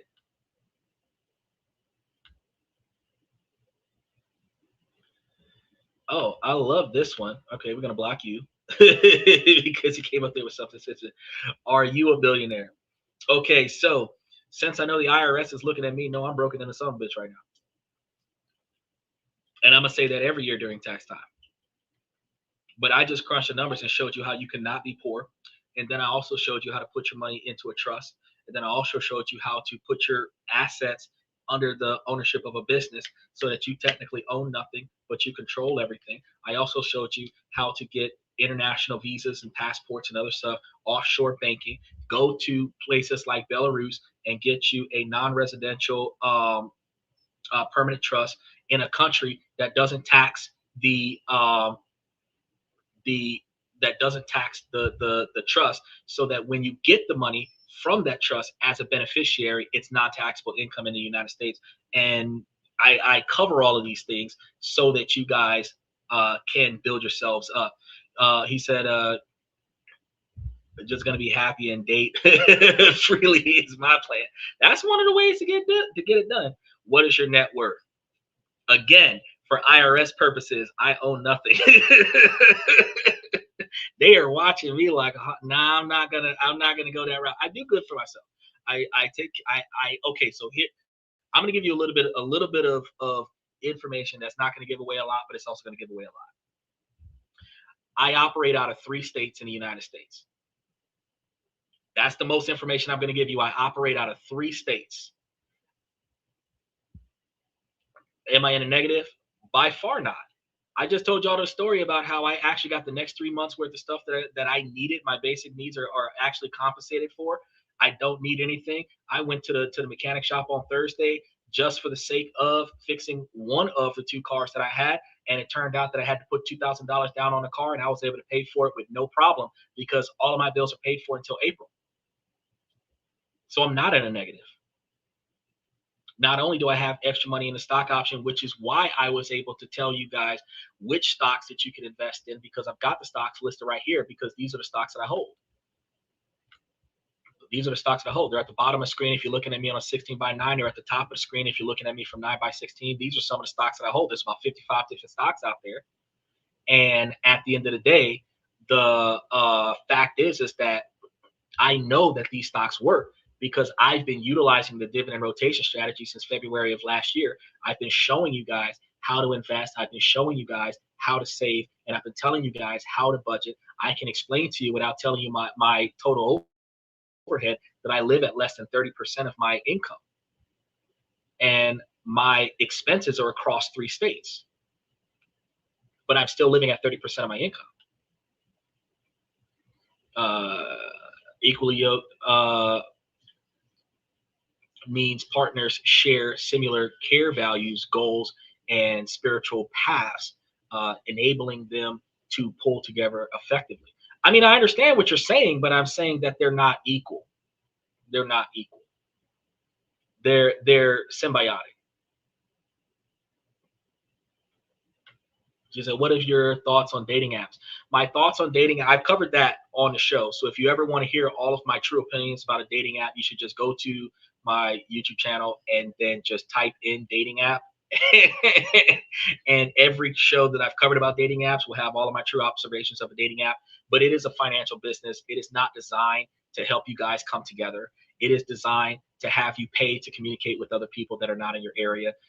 So the only way that you can benefit from a dating app is if you put your true, genuine self up there in a non-sexually attractive way, where your expectations and intentions are there. It is going to be hard to run that app, because if you run it from the free perspective, you're not going to communicate with anybody, and you can't put your contact information in there. You can find ways to break your email up into like 5 different sections, or break your phone number up into 8 different sections, so that individuals can start calling you to a number that's not your primary phone number, like a WhatsApp number or something like that. Put your Skype information in there, and they can send you a Skype video or something like that. But The issue is with the dating app is that if your profile screams "I'm easy," as a woman, you're going to have more men trying to sleep with you. If your profile screams "I'm looking for a long-term marriage-based scenario," you're going to get less hits. But the hits that you get are going to be from men that are looking to settle down. So you have to treat that dating app like a job application.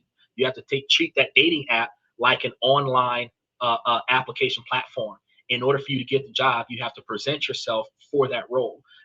In order for you to find serious dating connections, you have to present yourself like a wife looking for a husband. If you don't present yourself like a wife looking for a husband, you're going to find every guy that's looking for a jump off.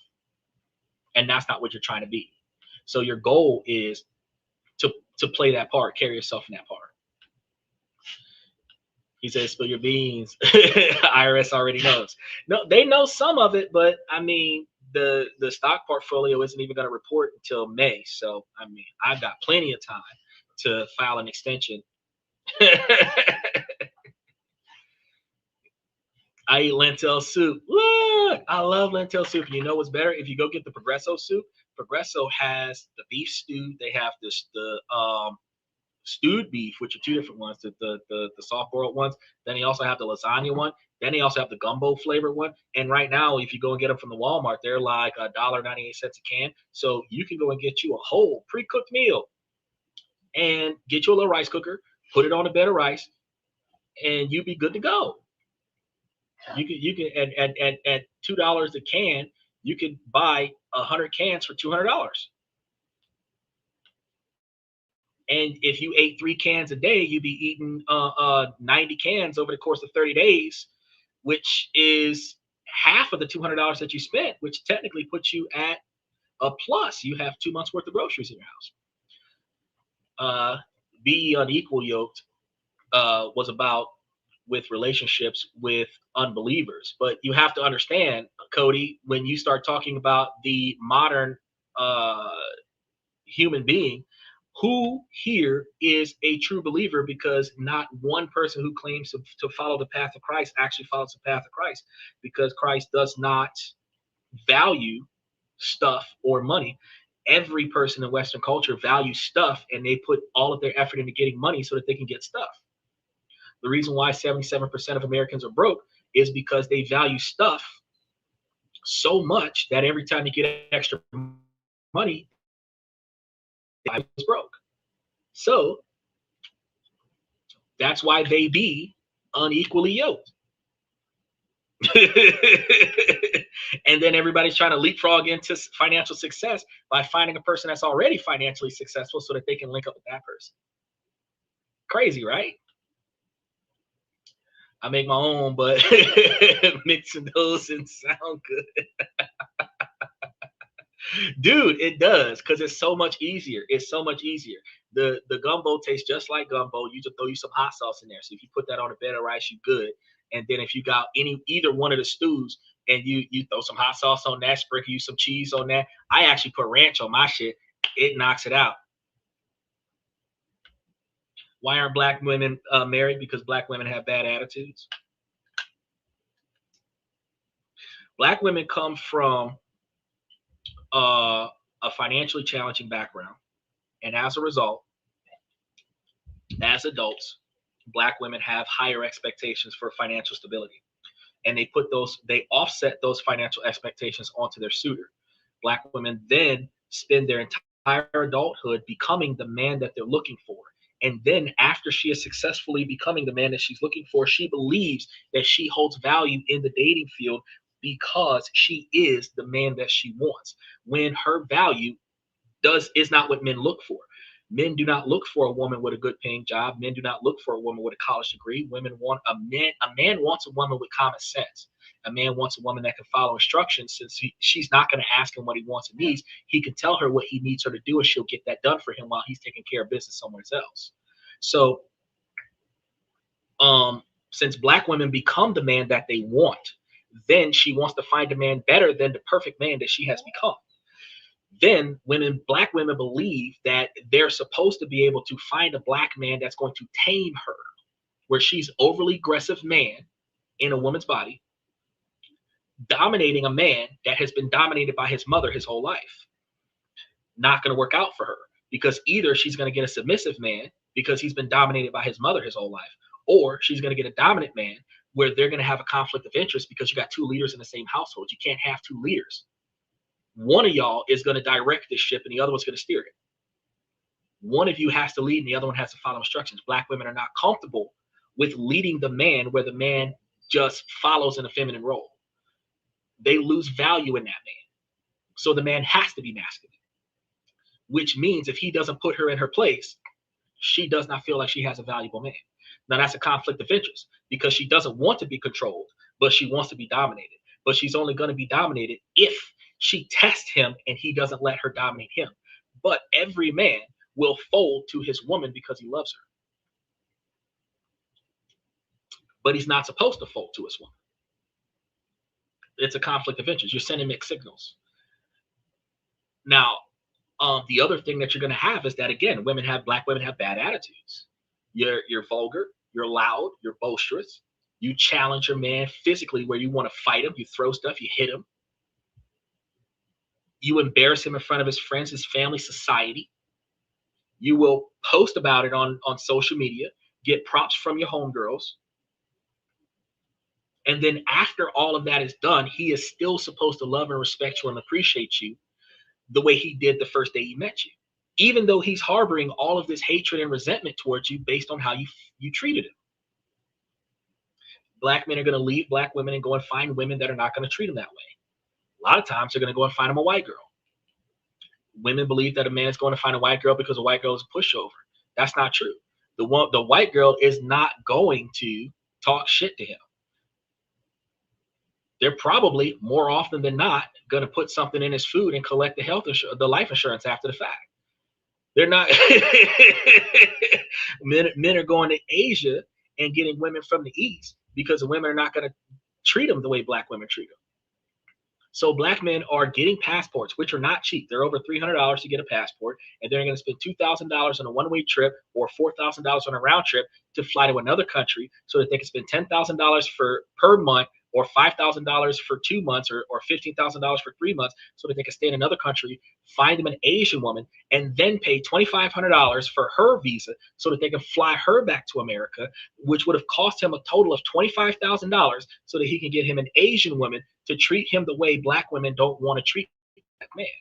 And then the black women are going to say that man ain't shit and he's broke and he's manipulating the women in Asia because the women in Asia are easily groomable. They're culturally taught to respect their men. Back them up, be supportive, family oriented. Black women are taught to go and get that bag by any means necessary. They're not taught to respect their men.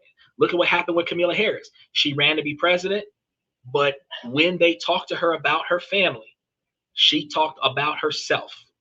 She did not talk about promoting family orientation. Donald Trump talked about family orientation.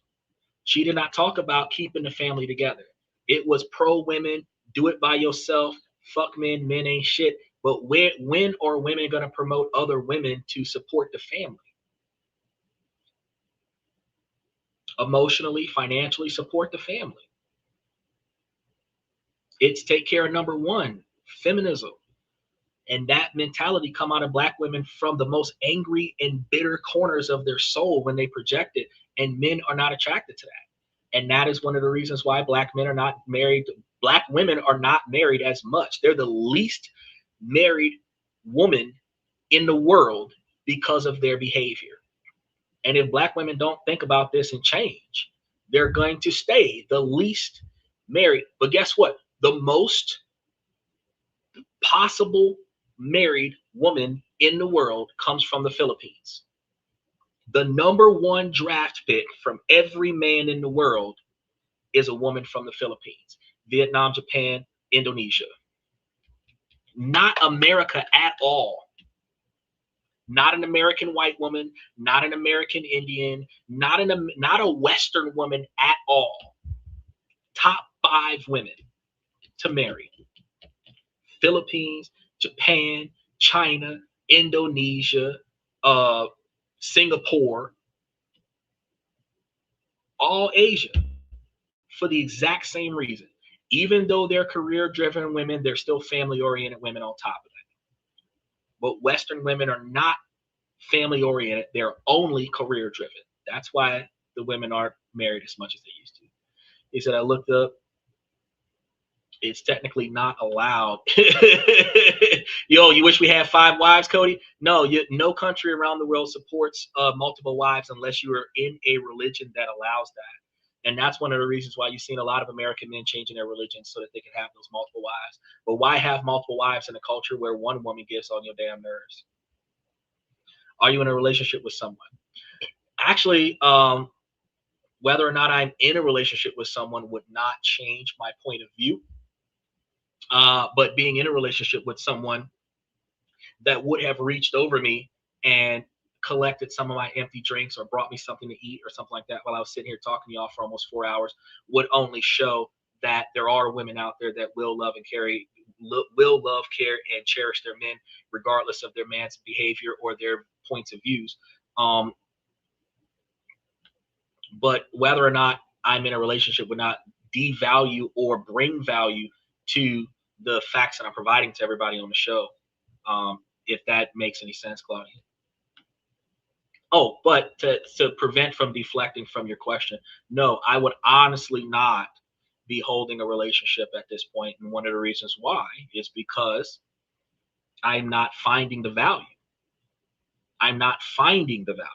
So if you're a gardener and you're going to your crop and your crop doesn't look the way you want it to look, what are you going to do? You're going to harvest your crop.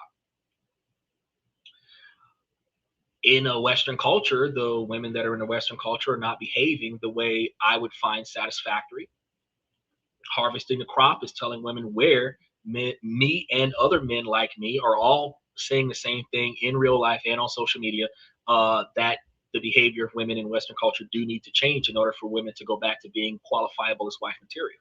Now, if I don't find what I'm looking for in America, I'm going to go to the top 5 countries in the world and I'm going to go find me a woman in the Philippines and fly her back to America because I can't find what I'm looking for here in the United States. But knowing that I am financially operating out of 3 states in the United States, you know that I am part of the 23% of men that are not putting up with that behavior.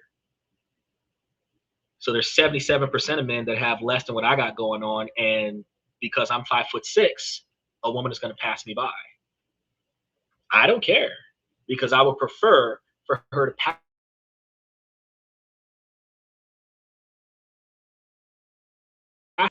She got with me because of what she needed, and she's sleeping with the other dude because that's what she wanted. I would prefer to stay single than to be married and unhappy. Does that make sense?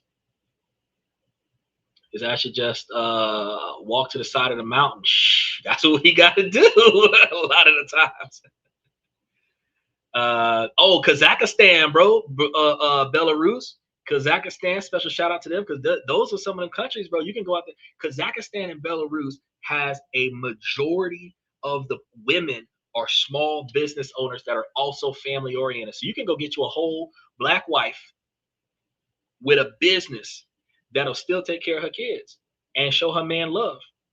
You're not gonna get that in Western culture. I guess I'll never marry, huh? No. Well, first you have to get past your ex in order for you to get married. Because if you go into your current relationship with the way you talk to me about how you feel about your last relationship the other day, your relationship ain't gonna last because the new guy is gonna feel threatened by the old guy because the old guy's still coming around and you still got feelings for the old guy. You will get married again. But since you understand that the dating game is changing, when you are without child, that is a dependent of you. You were dating an older man who's not going to give a shit about wanting children. You will still be valuable to that man if you are willing to be cooperative to that man's objectives. Your objectives is partially going to be finding happiness, but you're also going to want to grow and build something on your own, and he's going to help you with that, hopefully. And likewise with that, you're also trying to find out what does he need in his life at his age and seeing if you're capable of providing that for him or helping him get that. And if you find a man where his expectations are reasonably meetable by you, then you make sure that he can give you what you need, and then you'll be able to have that person. So a blind marriage just oh no, fuck that. I'm not doing a blind marriage. It that's tough. Oh, the blind marriage, that's tough. Are people together for love anymore, or is it a business deal? It's a business deal. Okay, so people don't marry for love anymore because most of the people in America are broke. So what happens?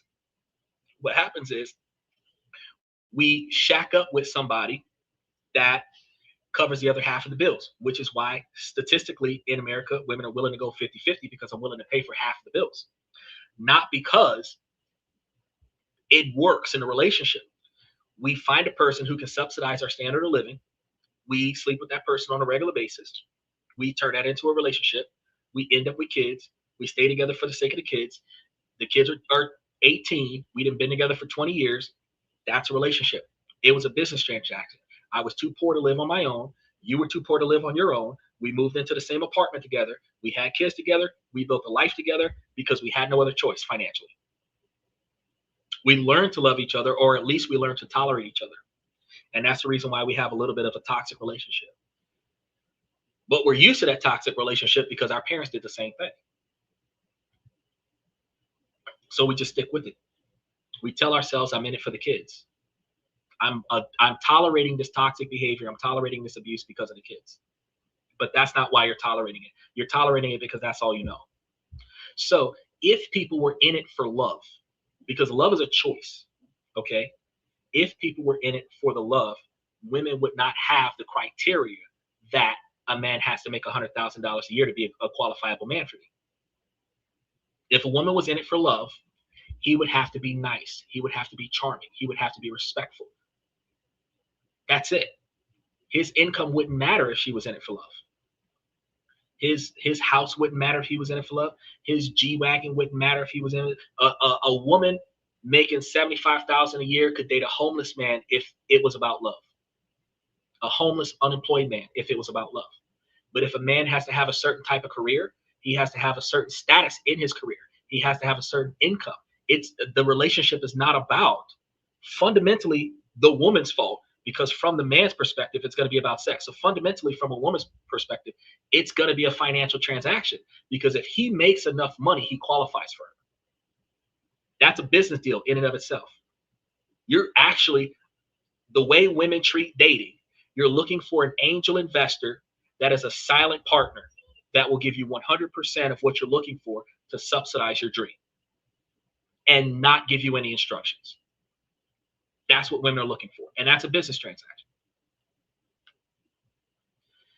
So that's what I'm starting to think, but I'd say no, Nicole. Single earners qualifying for less than 1% of housing on the market today. Single earners are qualifying for between $40,000 and $50,000 a year right now, which is the bottom 25% quartile. That's the median income average. Now, joint is 92,000, which comfortable standard of living is anywhere between 68 and 82,000, which is like middle class. Oh, but that's lower middle class because, again, working class is about 72 to 74,000 a year, and working class is the upper lower class, which is the beginning of poor. So anything less than 74,000 a year, where look at your paycheck. If you're making less than $1,700 a week, you're technically poor by statistical average. If you're making less than $1,700 a week, you're poor. That's because that's where poor starts. Anything less than that is poor. So women are right when they say that they want a man that's making over $100,000 a year, but the average man doesn't do that. 77% of men don't. So the same way men can't find virgins over 18, women are not going to find men over $100,000 a year. So you got to start looking at realistic expectations and find you a 5'5", 5'6", 5'8" man that is making $60,000 a year and build a multi-million-dollar lifestyle with him. That's more realistic. And even women with children, if you were financially capable and willing to, with your kids, build a multi-million-dollar relationship with a man and give him 1 or 2 extra kids on top of that, a man is willing to take a woman that has children if she brought growth to the relationship. If she brought financial growth to the relationship, not just more bills, men would have less complaints about taking on children. But the man is supposed to pay for everything. The woman has her own money, but she's not paying for nothing. That just makes a harder life for the man. And that's not appealing to men. And that's why men are backing out of that. How do I go from zero line of credit to 10 lines of credit? Open up one credit card every 6 months. And if you have a romantic partner, or if you've got a friend or family member that you can trust, get on a authorized user line of credit off of a line of credit that is not in the negative. And if you and somebody else that you know starts up a credit card once every 3 months, where you start up a credit card in January, they start up a credit card in March, you start up a credit card in June, they start up a credit card in October, and every other credit card, you're an authorized user, and every other credit card, they're an authorized user. Two people can come together and get themselves a $500,000 line of credit in a very short period of time. And then because y'all are working together on shit, y'all can start filing joint on, and this is what relationships, this is what couples should be doing. And then y'all can file joint on cosigner on certain shit, because like a car, if both of y'all have a 750 and y'all cosign on a car, they're not going to tell you no. Your income and her income both work together. Y'all both make more than, y'all both have the highest credit score they've seen in a long period of time. They're going to give you that car and probably give you a bunch of discounts on it. Same thing with the house, right? But people stop intertwining their debt together. Well, they stopped intertwining their credit together and they started intertwining their debt together instead.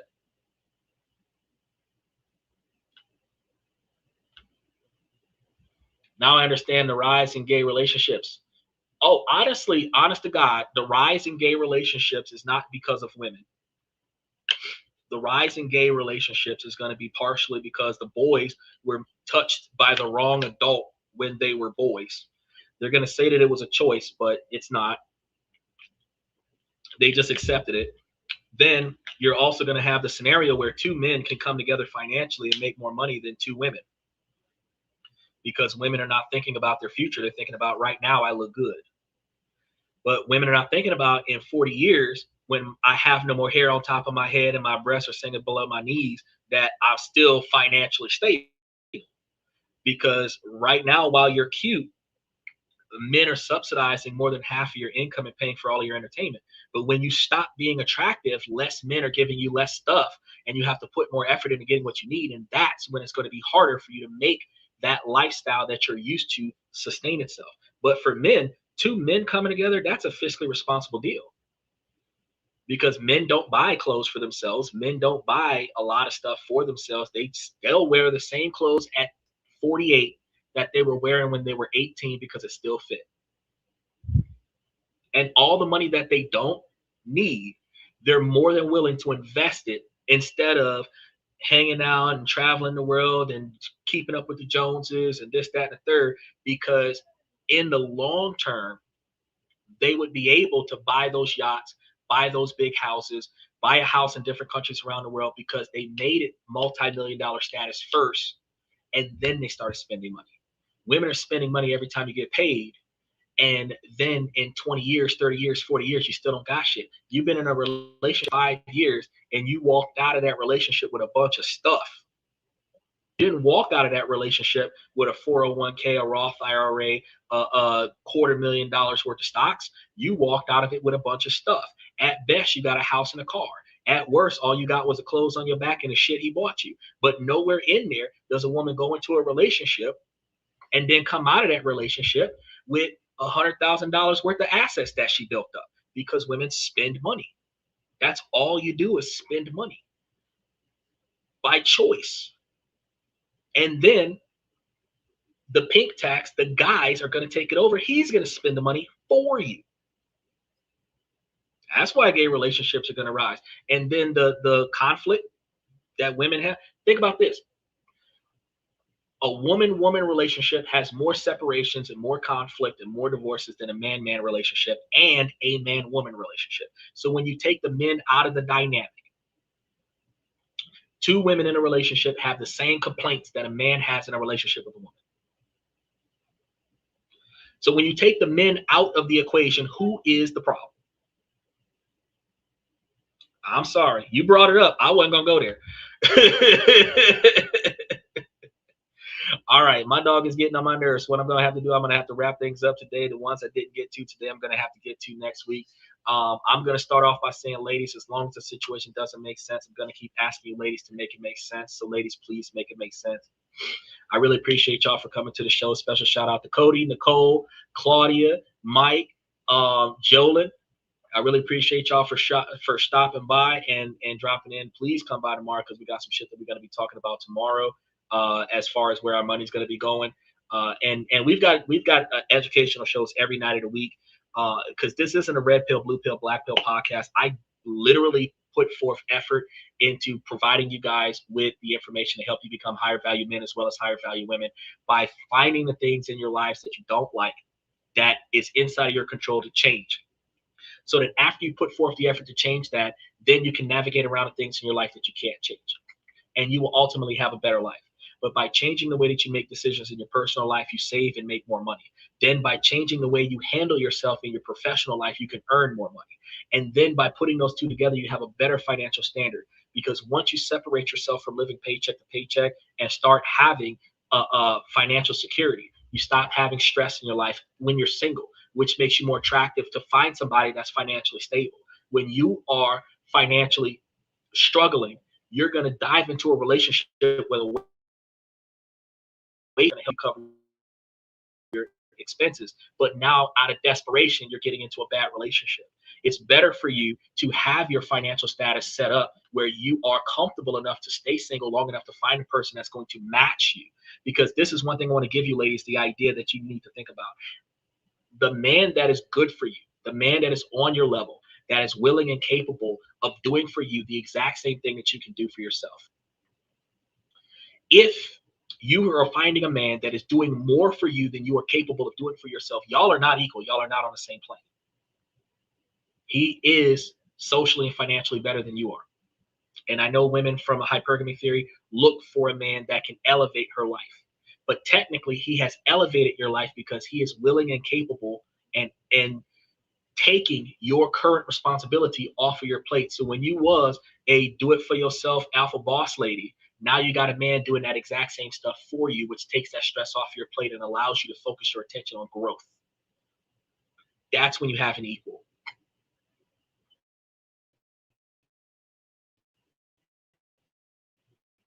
You need to rethink your mentality. Because I spent a lot of today talking about it. I've been talking about it all week, that two people with $50,000 a year can become millionaires in a couple of years. Y'all can have $500,000 in 10 years. There's no reason why you need to be looking for a rich man to change your lifestyle. You need to change your mentality and find the average broke man that has high ambition, and y'all get together and use y'all's equivalent high ambition to make y'all more successful. Now, with that being said, I want to thank y'all for coming to This and That. I'm your host, Xander, where we talk about this, that, and everything in between. And I'll see you guys tomorrow.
That's my personal command.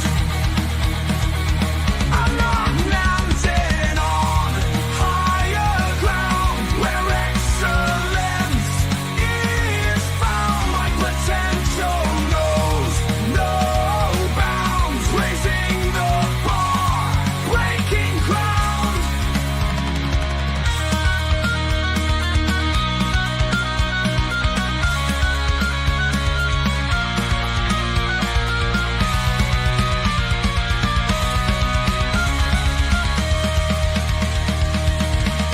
I'm not just living, I'm manifesting my vision, cutting through limitations with surgical precision. My expectations are my compass, my respect is my shield to mediocrity and chaos. I will never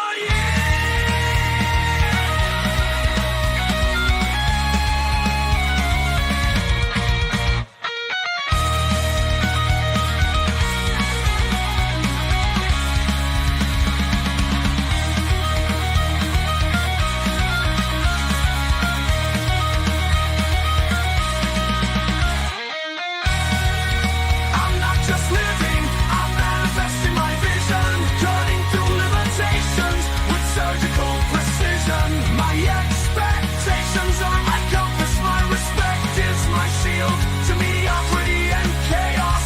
I will never yield.